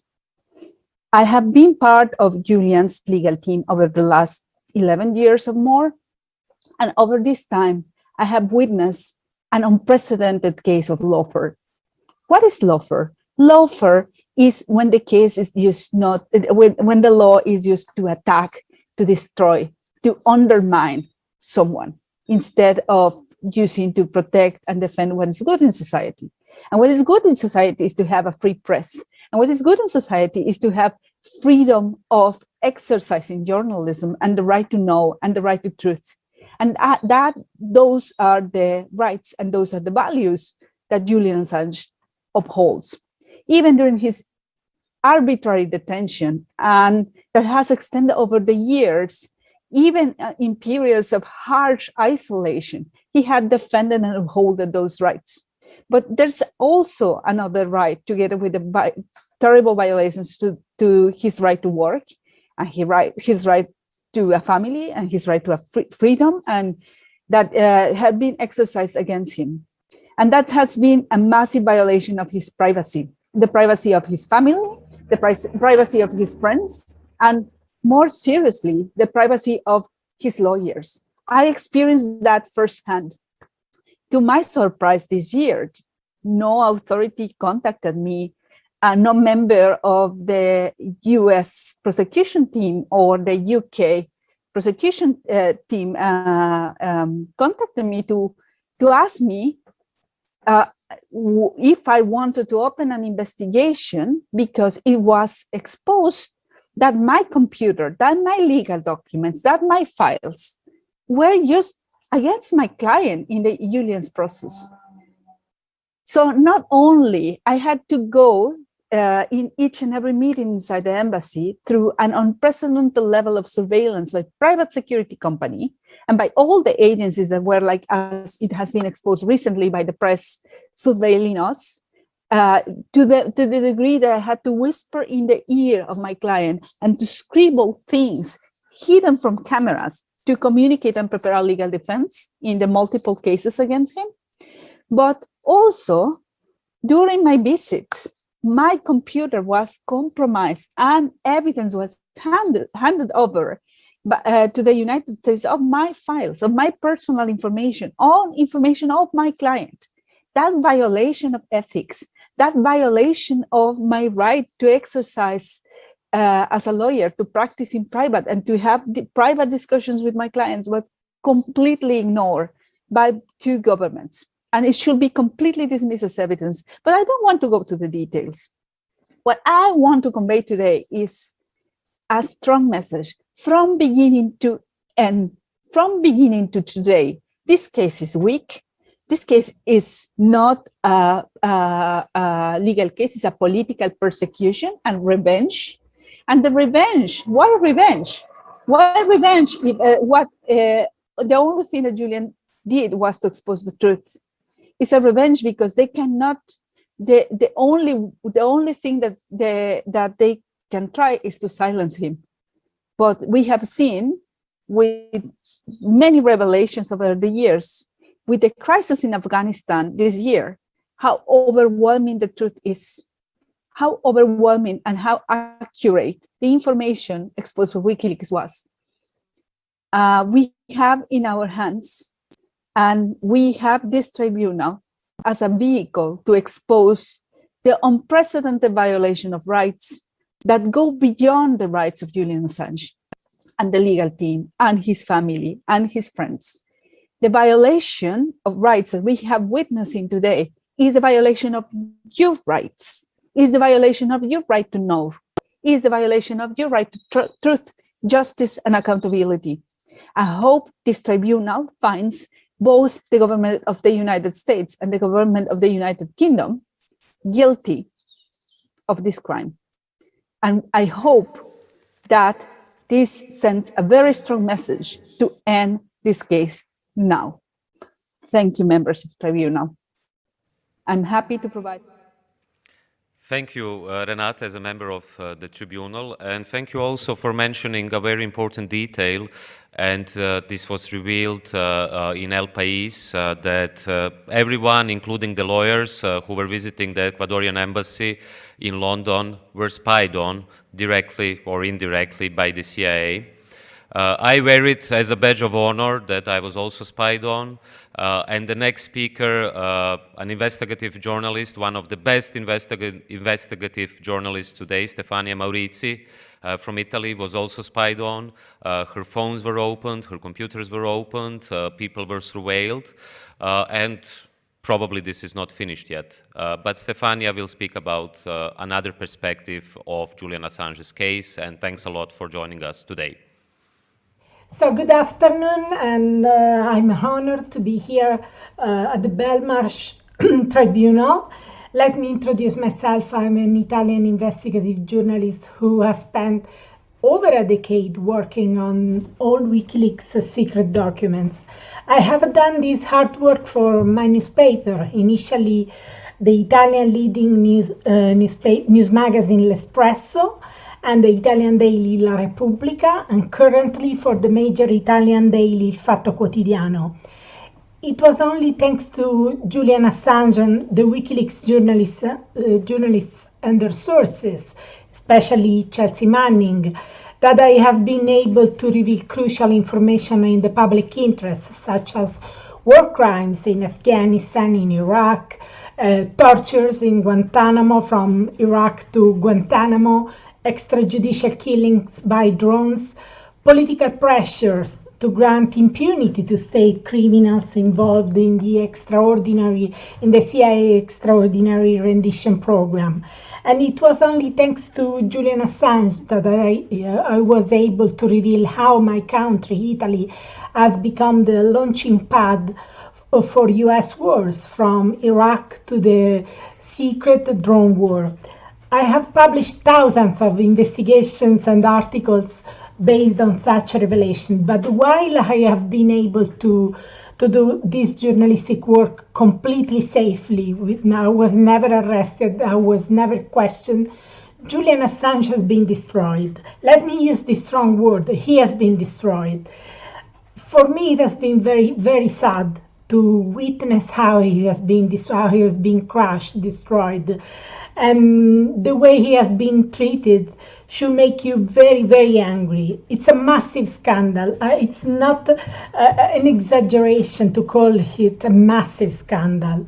I'm here to call out to the US authorities, the UK authorities, the Swedish authorities, the Australian authorities, and the Ecuadorian authorities under Lenin Moreno for such massive scandal.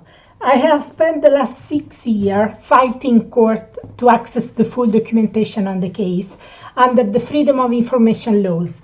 I have done this because I think it's crucial to get the facts, to reconstruct the facts rigorously, to have solid evidence.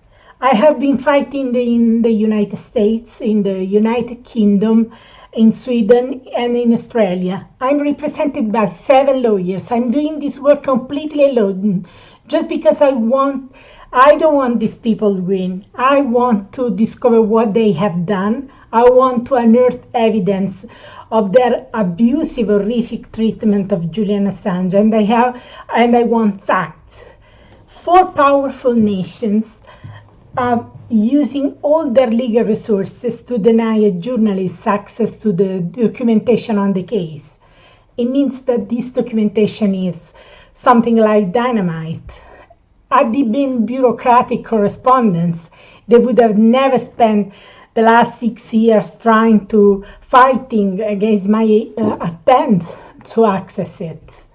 But in any case, even if I experienced such a rubber wall, thanks to this 6 years litigation in US, UK, Sweden, Australia, I have been was able to obtain some really important documents, very few, but indeed very relevant, because they provide indisputable evidence that it was the UK authorities, the UK Crown Prosecution Service, then headed by Sir Keir Starmer, which contributed to create the legal and diplomatic quagmire which has kept Julian Assange arbitrarily detained since 2010 and finally resulted in his arrest and in his detention in Belmarsh. And it was the Crown Prosecution Service which was against the Swedish prosecutors dropping the case in 2013 when they were considering doing so. Why did the Crown Prosecution Service behave like this? Why did they write to the Swedish prosecutors, "Don't you get cold feet"? I'm quoting from official documents. No one can dispute these official documents because they have been provided to me after years of litigation by the UK authorities and other authorities involved in this case. And why did the Crown Prosecution Service write to the Swedish counterpart, "Please do not think that the case is being dealt with as just another extradition request"? When I try to dig into these facts and try to understand why the Crown Prosecution Service had behaved like this, the Crown Prosecution Service gave me a pretty incredible answer. They said they had destroyed the documents about this case. And even if the case was still ongoing, highly controversial and very high profile, it's incredible to me that they destroyed such documents, and it's even more incredible that they don't even know what the document contained. They claim so. They say that they don't know what the document contained. And I have been fighting years trying to discover why they destroyed this document and what the document contained. You have to realize that the Crown Prosecution Service, which was in charge of this attempt to extradite Julian Assange to Sweden, is the very same agency in charge of the extradition to the US. The very same agency. The US is acting through the Crown Prosecution Service, and the Crown Prosecution Service has such a record. It's the agency which did this during the Swedish case. It's the agency which destroyed the documents, though the case was still ongoing. It's the agency which claimed they don't even know what they destroyed. So I wonder whether during our litigation, the Crown Prosecution Service made no mystery that they are dealing with this extradition, the extradition of a publisher who revealed war crime, as if they are extraditing a criminal like any other, a drug dealer or perhaps a mafia killer. So it's time to demand transparency and accountability from the Crown Prosecution Service in the handling of the Julian Assange case from the very beginning. And it's time for the journalists, activists, and the public opinion to call out the US and the UK authorities, especially the judicial authorities, for this monstrous injustice. Free Julian Assange, drop the charges, jail the war criminals. The next to testify is the former president of Ecuador from 2007 to 2017, during whose presidency Julian Assange got the political asylum at the Ecuadorian embassy in London, Rafael Correa.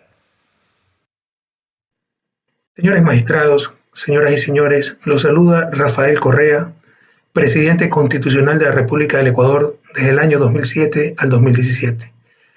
Para mí es un gran honor estar el día de hoy con ustedes en el Tribunal de Belmarsh y contribuir a la verdad histórica, contribuir a la justicia. En junio del 2012, el periodista australiano Julian Assange entró en nuestra embajada en Londres y pidió el asilo del Estado ecuatoriano.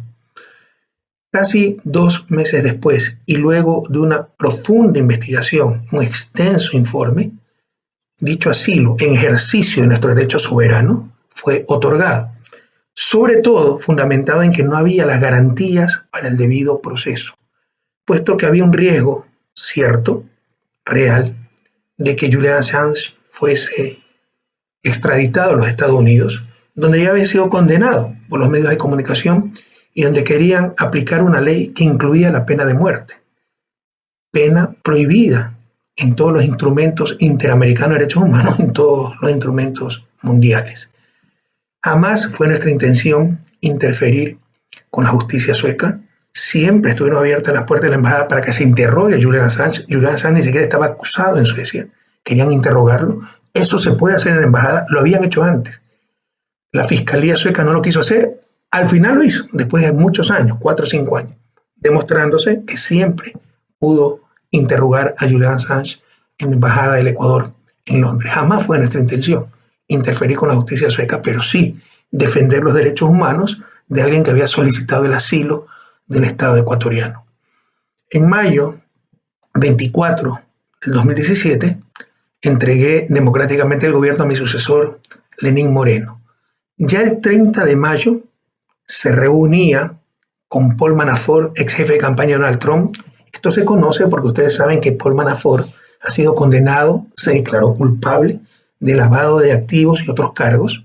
Y en esa investigación del FBI de Estados Unidos, varios testimonios indicaron que el 30 de mayo Paul Manafort se había reunido con Lenín Moreno, una semana nada más tenía el presidente Lenín Moreno, en Quito, y que Lenín Moreno había ofrecido entregar a Julian Assange a cambio de financiamiento a los Estados Unidos.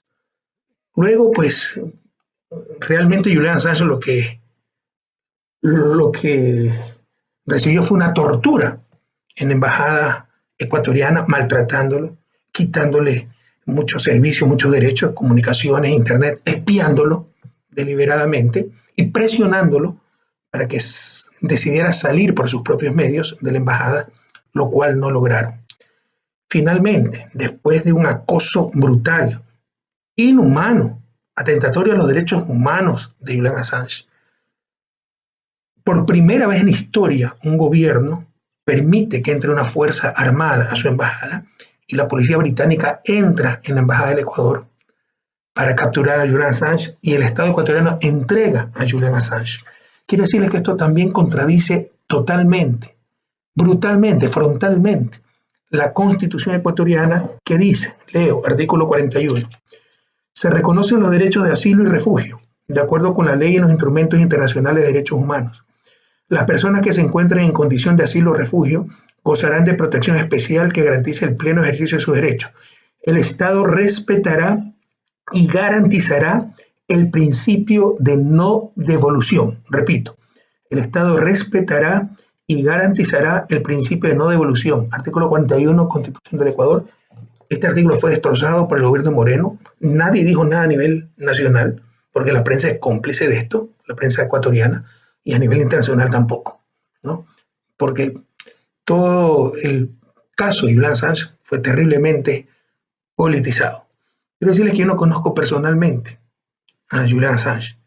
No necesariamente. He hablado una vez con él antes del asilo, cuando me entrevistó para Russia Today. Jamás he hablado telefónicamente siquiera con él después de que fue asilado.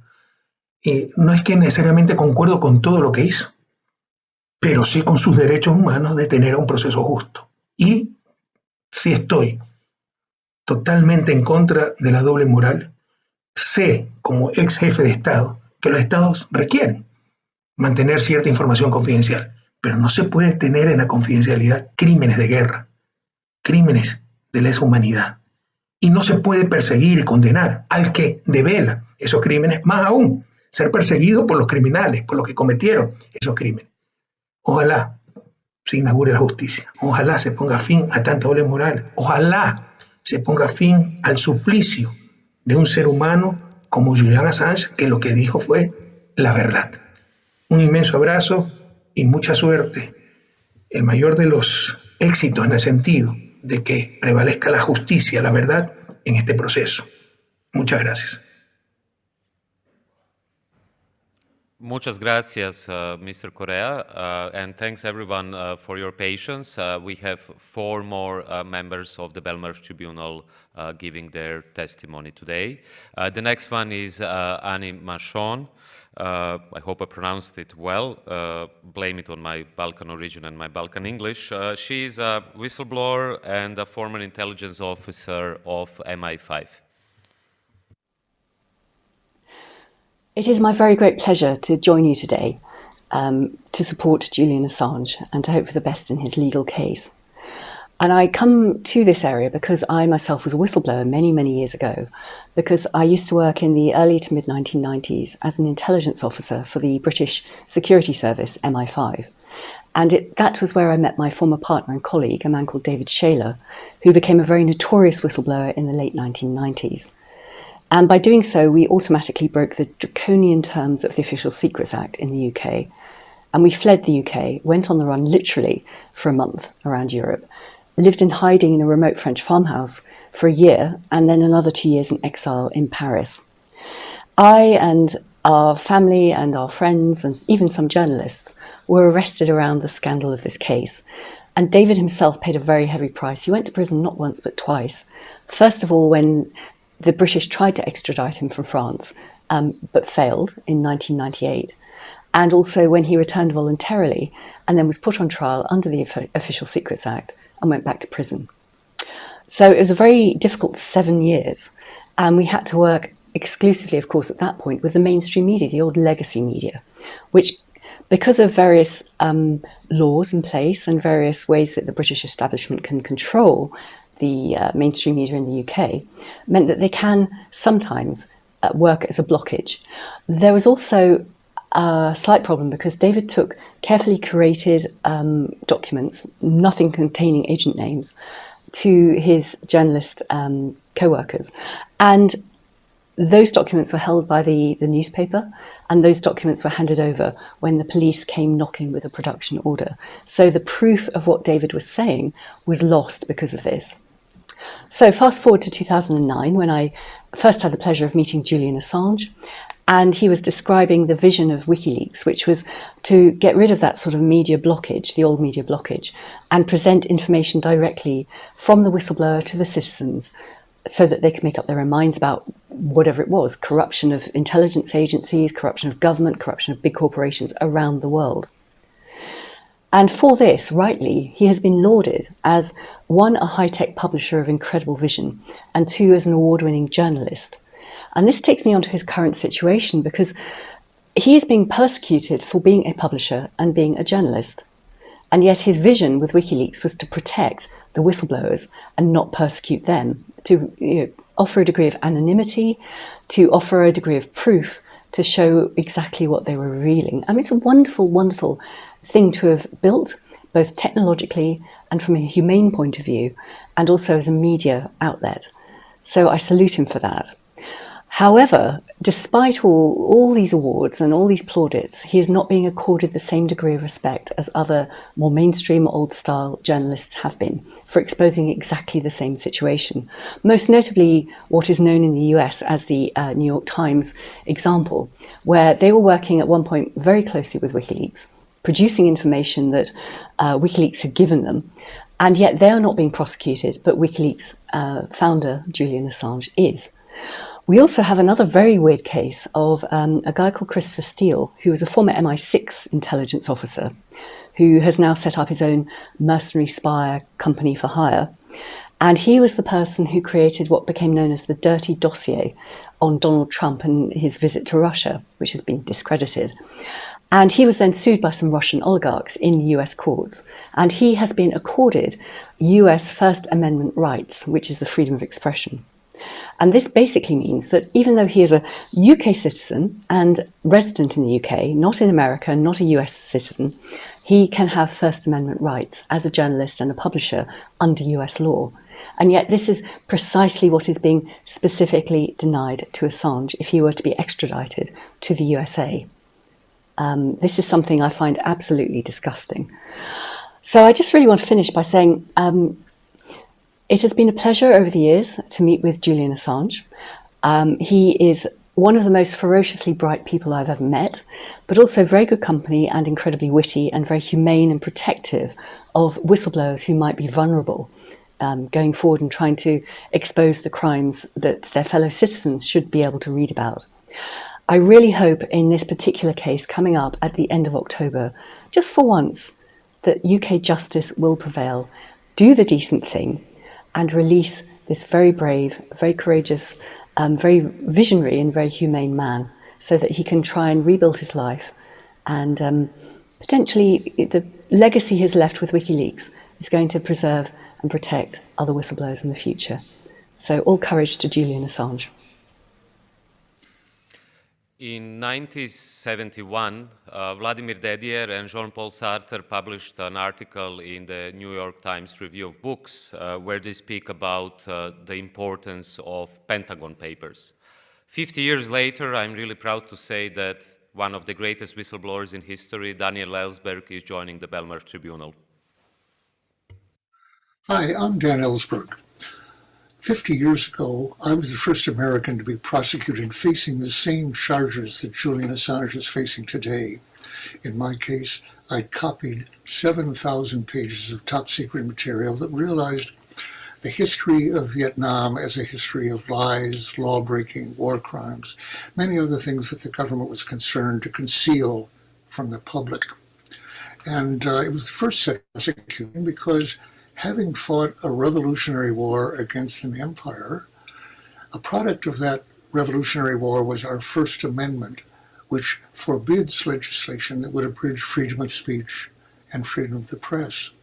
Obviously, to go against me as a source raised questions about whether that was really constitutional, and that's never been fully decided yet by the Supreme Court, which hasn't addressed that case. But the case against Julian as a journalist obviously contradicts the First Amendment's protection of freedom of the press. That's the first prosecution that has gone against the journalist. And if Julian is extradited and prosecuted and probably convicted in our court by recent precedent of new judges in court, that will be the first time that a journalist, but it won't be the last. Every journalist will have a target on his back from that time on, and not only Americans. Julian himself is not American and did not take the oath of an American official to uphold our Constitution, which is violated every time these secrets of crimes and deception and lawbreaking are concealed from the public. If Julian were an American official having revealed this, he would be fulfilling that oath in a way that almost none of his colleagues have ever done. But in my case, there's further analogy. When I was being prosecuted for the Pentagon Papers revelation, which ended in 1968 before President Nixon was in office, who prosecuted me, he was afraid that I had information and documents about crimes he was committing and lies he was making, which I did, although not as much as he feared. But to keep me from revealing that, he took criminal acts against me, illegal, warrantless wiretapping, overheard many times, and even a psychological profile of me by the CIA meant to manipulate me, if possible, and actually sent CIA assets, men who were veterans of the Bay of Pigs operation, to incapacitate Daniel Ellsberg totally on the steps of the Capitol in a rally on May 3rd, 1972. They actually didn't do that, obviously, because they feared they were being set up to be caught. and backed off from it. But it did show a willingness of the president, the government, actually to commit crimes against an American citizen in order to keep wrongful secrets. Exactly the same has been revealed about Julian Assange. We now know that contractors were carrying out illegal surveillance, even of his talks with lawyers and doctors in the Ecuadorian embassy. Information that was going to our covert operations, to CIA, probably to NSA as well. And they even considered seriously kidnapping him or killing him with perhaps poison. Just as I say, an effort was made, was actually carried out, but not fully, to incapacitate me. In my case, crimes revealed, my case was dismissed. And in fact, they figured in the impeachment proceedings against President Nixon, which actually brought Nixon out of office and made the war endable 9 months later. The revelation of these acts against Julian Assange should obviously result in the dismissal of all charges against him. And prior to that, an English judge taking account of this should maintain her forbidding of extradition and reject President Biden's shameful appeal of that order to extradite Julian. Our freedom of the press depends on it. Julian Assange's health very clearly depends on it, but more broadly, our ability to learn the truth about what is being done in our name. We are coming back here to Westminster, and our next member of the tribunal is the partner of Julian Assange and member of his defense team, Stella Morris. Thanks a lot for being today with us. Thank you. We're meeting 5 days before before the US appeal at the High Court here in London. And I want to remind everyone that Julian won the case on January 4th, and the Trump administration, 2 days before leaving office, lodged the appeal. And Julian's bail application was refused, so he's been in prison, in Belmarsh prison, for over 2.5 years. And we're meeting in this building where the UN met to construct an international rules-based order, one that was founded and centered around human rights. And we're meeting here to denounce the dismantlement of that international rules-based order, a departure from human rights. And that departure is, Julian's case is emblematic of that departure. And having lived through what has been done to Julian, I especially have a responsibility to try to make this situation understandable and interpretable to everyone else, because it matters to everyone else. Because what's being done to Julian, his rights that are being violated, they're your rights too. And if he loses this, we all lose. So Julian's, what's being done to Julian is part of a continuum that started with the war on terror. A chipping away at individual rights and freedoms. The Extradition Act that is being used against Julian is actually a tool of the war on terror. It was enacted in 2003 to make it easier to extradite people. And we have to see what is being done to him through the prism of the war on terror, the tools that were developed through the war on terror.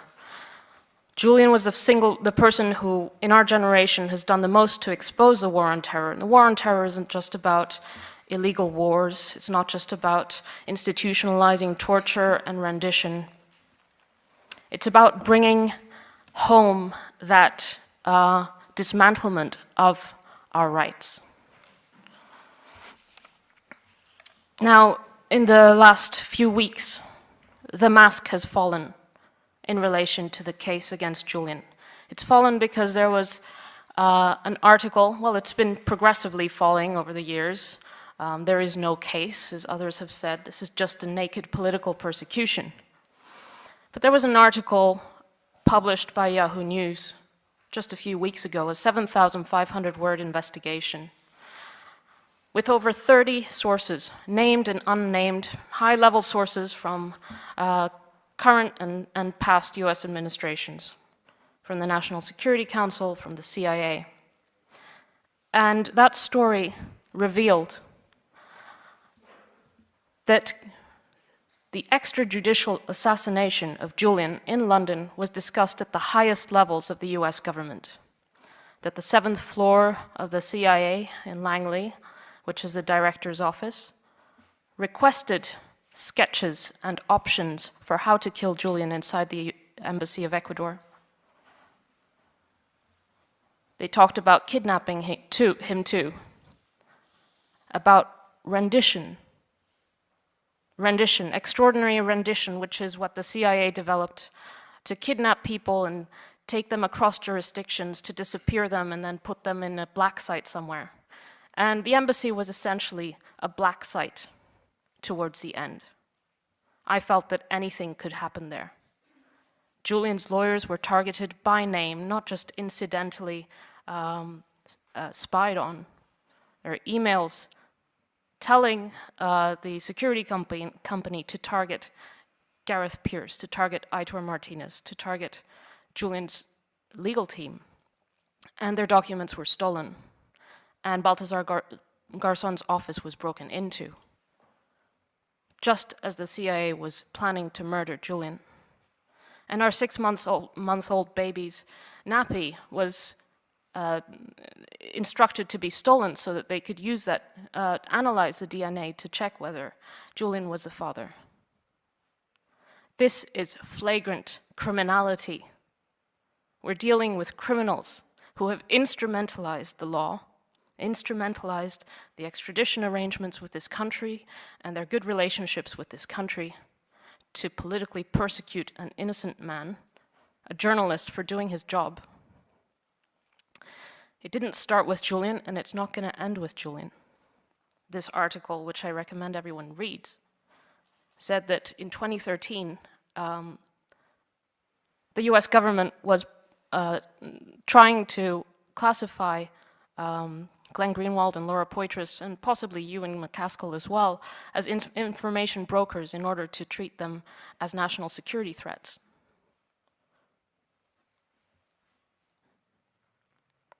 That same year, James Rosen from Fox News was described as a co-conspirator because of his dealings with his source at the State Department, who was convicted of espionage.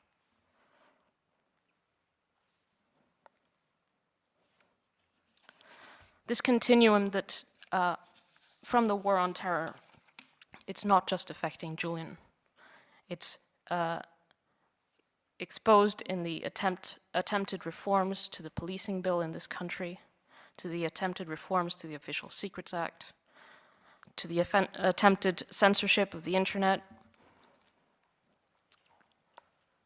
Julian's case is not some sui generis thing. It is emblematic of the society we live in, of the undermining of all our freedoms. But we can win this. It's touch and go, but we can win this if we come together to defend our rights, defend Julian's rights, which is defending our own rights.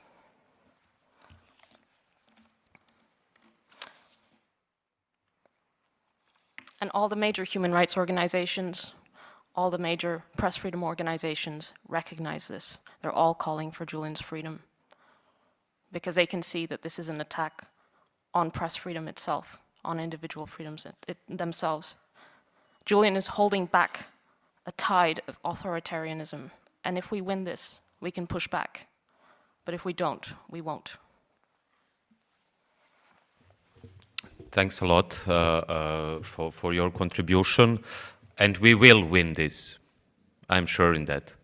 Our next member of the tribunal to testify is Ben Wiesner from the American Civil Liberties Union, and he was also the lead attorney of Edward Snowden. And after Ben Wiesner, we will get Edward Snowden directly live streamed from Moscow. So please stay with us, and let's continue. Hi, this is Ben Weisner. I'm an attorney with the American Civil Liberties Union in New York. For the last 8 years, I've had the privilege of being the principal legal advisor to NSA whistleblower Edward Snowden. It's an honor to be with you virtually today for this important event.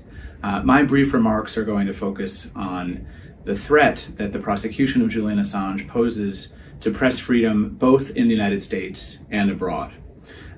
Recently, a coalition of press freedom groups in the United States petitioned the Department of Justice to drop the extradition request and to drop the charges against Julian Assange because of the existential threat that this prosecution poses to national security investigative journalism. Now, the US government would have you believe that this case does not implicate press freedom because Julian Assange is not a journalist and WikiLeaks is not a traditional publisher. Rather, they engaged in a criminal conspiracy to bring true facts to the public of the United States and the world. Well, I am here to say that all national security investigative journalism, properly understood, is a criminal conspiracy. Good journalists conspire with sources to liberate information from government classification regimes and share it with the public in the public interest in support of democracy. And almost all of the most important stories about US government misconduct in the war on terror we have learned because courageous sources and enterprising journalists have published that information even though it was classified at the highest level of secrecy. So if not for courageous whistleblowers and enterprising journalists, we would not have known that the US tortured and sexually humiliated prisoners in Abu Ghraib, that the CIA operated a network of secret prisons outside the law, that drone strikes routinely killed civilians and not just their intended targets, that the US established a global network of mass surveillance without the consent of the public. These and many other stories we learned only because of that conspiracy, the conspiracy to bring the truth to the public against the wishes of governments. And so there is no meaningful way to distinguish this case, which says that Julian Assange committed a crime by helping to publish evidence of war crimes released to him allegedly by Chelsea Manning, and the kind of national security journalism that routinely wins the highest journalism awards around the world. But I think there's a second reason why this case is a particular threat to press freedom globally that has not received enough attention. And that is that, to me, it is the height of hubris for the United States to suggest in this indictment that our own secrecy laws bind foreign publishers. Mr. Assange is an Australian publisher. He never agreed to be bound by US secrecy law. And for the US to drag him across the ocean into a US prison, into a US court, and charge him with felonies for doing that will set a hugely dangerous precedent around the globe. Every day, journalists from US newspapers, UK newspapers, the New York Times and the Guardian pry loose and publish secrets of foreign governments. The New York Times has in the last years published top secrets from the government of China, from the government of Iran, and one can imagine how the US government would respond if Iran or China tried to extradite the US reporters or their publishers for having violated those countries' secrecy laws. We would cry bloody murder, and we should. And that's because it makes no sense in this world for each country to be able to bind the rest of the world to our own regressive secrecy laws like the US Espionage Act. And so I worry that if this case is allowed to go forward, if Mr. Assange finds himself in a US courtroom, the next time a country like China or Iran demands the extradition of a French journalist, a British journalist, an American journalist, of course our governments won't comply, but they'll have no principled basis for not doing so. We will have essentially opened the door to every country enforcing its overbroad secrecy regime in this way. So let me close by saying that right now this issue is in the courts. The courts like to believe that they are immune to public pressure and public opinion, but I can assure you that the opposite is true. They are paying a lot of attention to how this case will be received by the public. And if the public is quiet, then they will think that they can move ahead with an extradition and a prosecution. But if the public is loud, and the public says this is unacceptable in our open societies for us to go forward with a prosecution like that, the judges will hear it. So my message to you today is, let them hear you. Thank you so much. Thank you so much. And now the moment has come to greet a great guest, a member of the tribunal who is joining us live from Moscow. This is Edward Snowden. I'm sure we don't need more introduction who he is. I think everyone knows who he is. And I'm really thankful, Ed, for joining us today and raising your voice at the Belmarsh Tribunal. Thank you very much. It's a pleasure to be with you. It's difficult to be here. I struggle to understand how we can be here after so many years.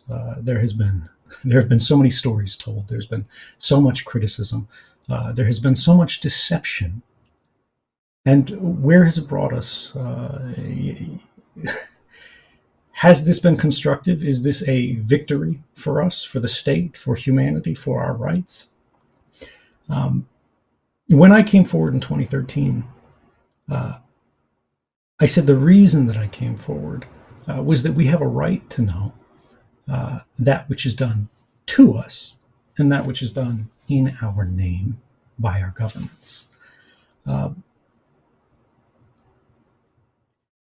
That was already under threat. And when you look at the world since, it seems that that trend is accelerating. Do we still have that right? Do we have any rights if we don't defend them? Well, today we see someone who has stood up to defend that right, who has aggressively championed that right at an extreme cost. And it's time for us to defend his rights. What we're witnessing is a murder that passes without comment. And I want to say that it is difficult for me to comprehend the spectacle of the press of a nation or the developed world aiding and abetting with full knowledge a crime not only against this man, but against our public interest.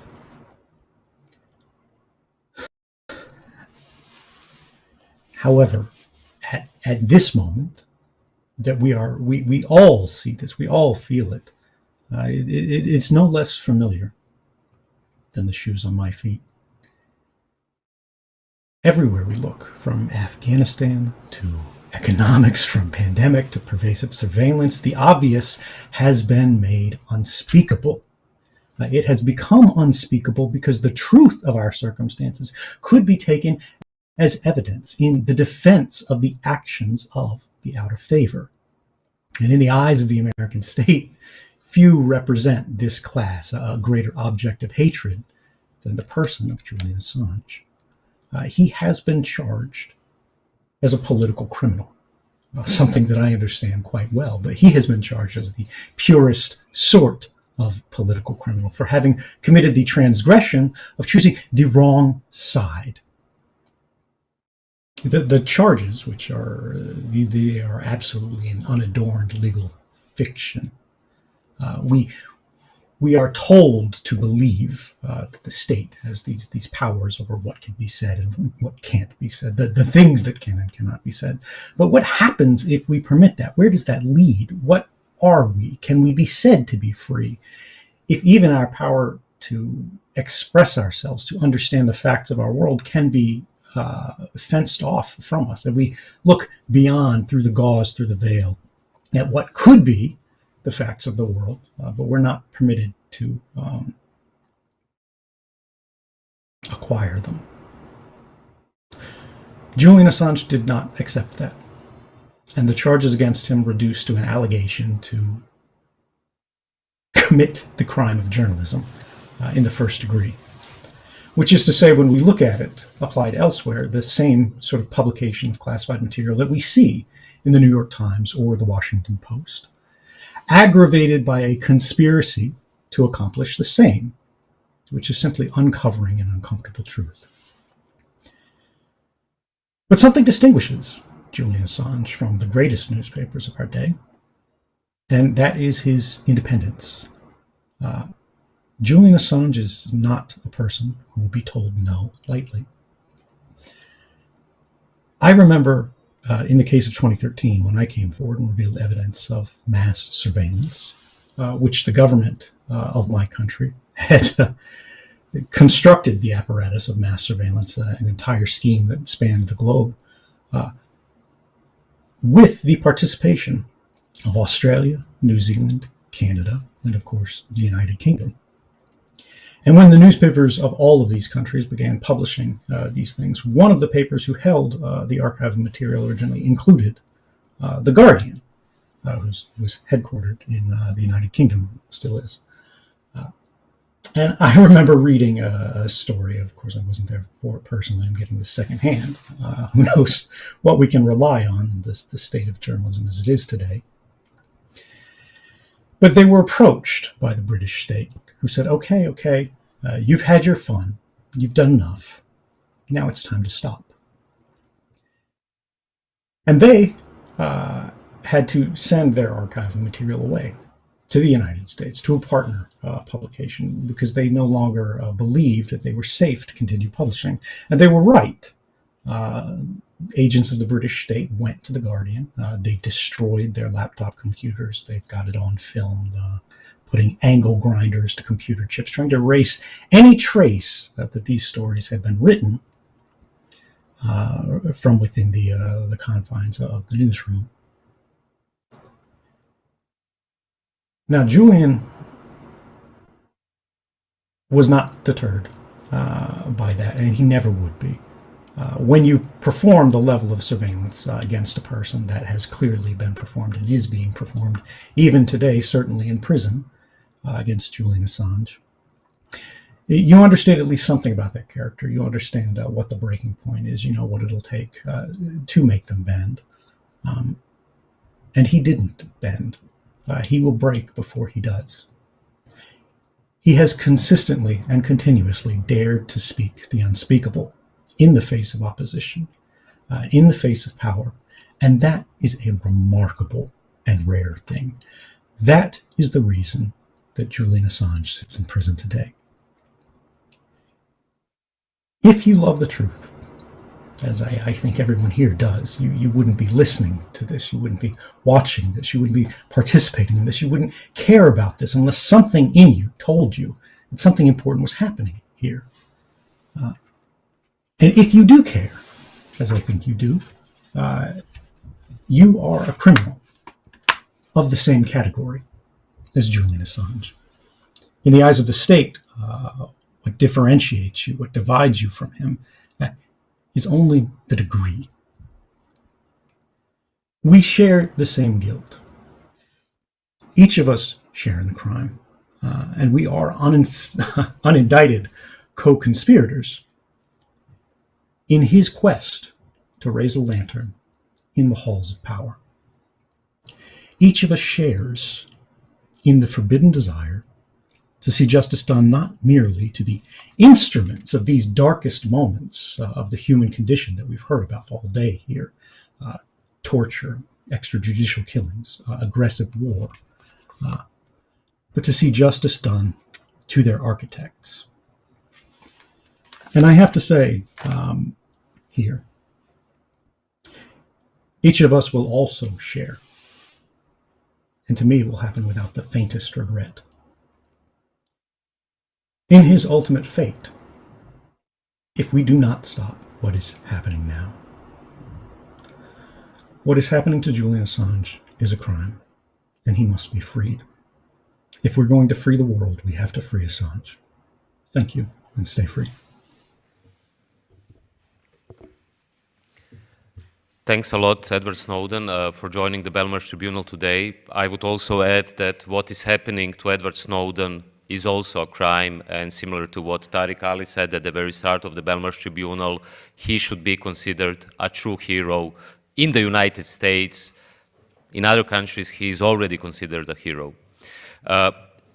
We are reaching the end of today's Belmarsh Tribunal, but we are certainly not reaching the end of this tribunal and our common fight.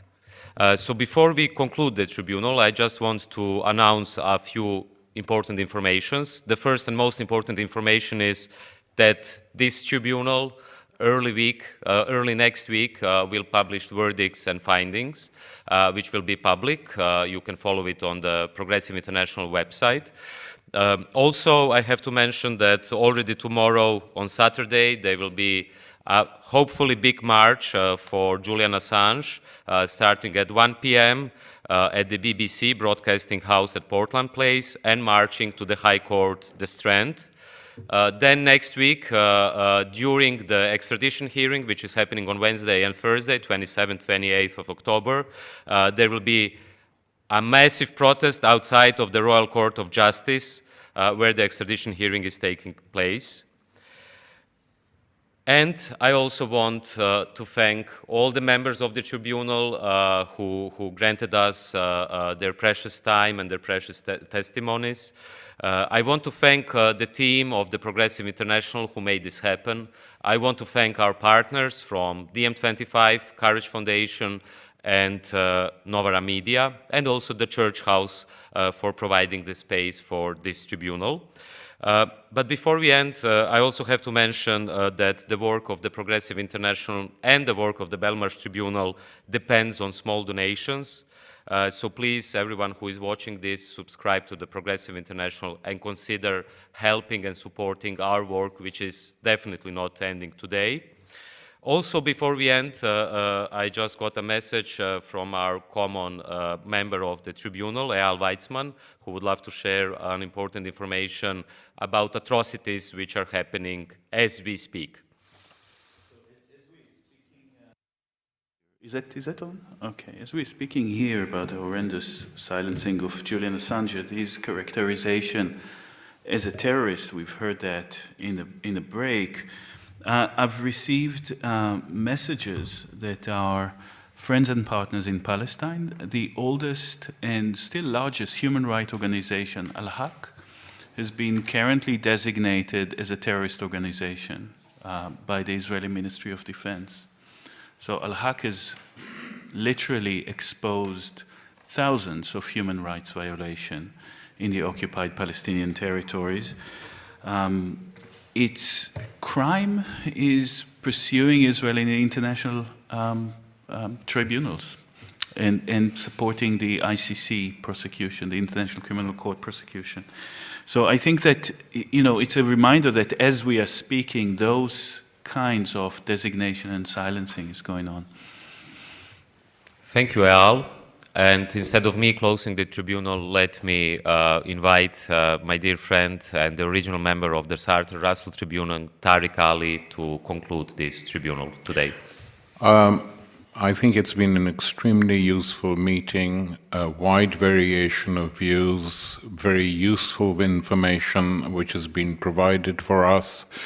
And I am particularly happy myself that there are members of Parliament present, because this is a body which has very few members who in fact defend and fight for things they should be fighting. So very grateful to Jeremy, Apsana, Comrade Bergen, John McDonnell, for making it possible to come here. We need, I would have thought, some bill at least presented in Parliament demanding, even if it's just signed by people, demanding Julian's immediate release after the trial, if it takes place. So with that, I declare this session of the tribunal closed.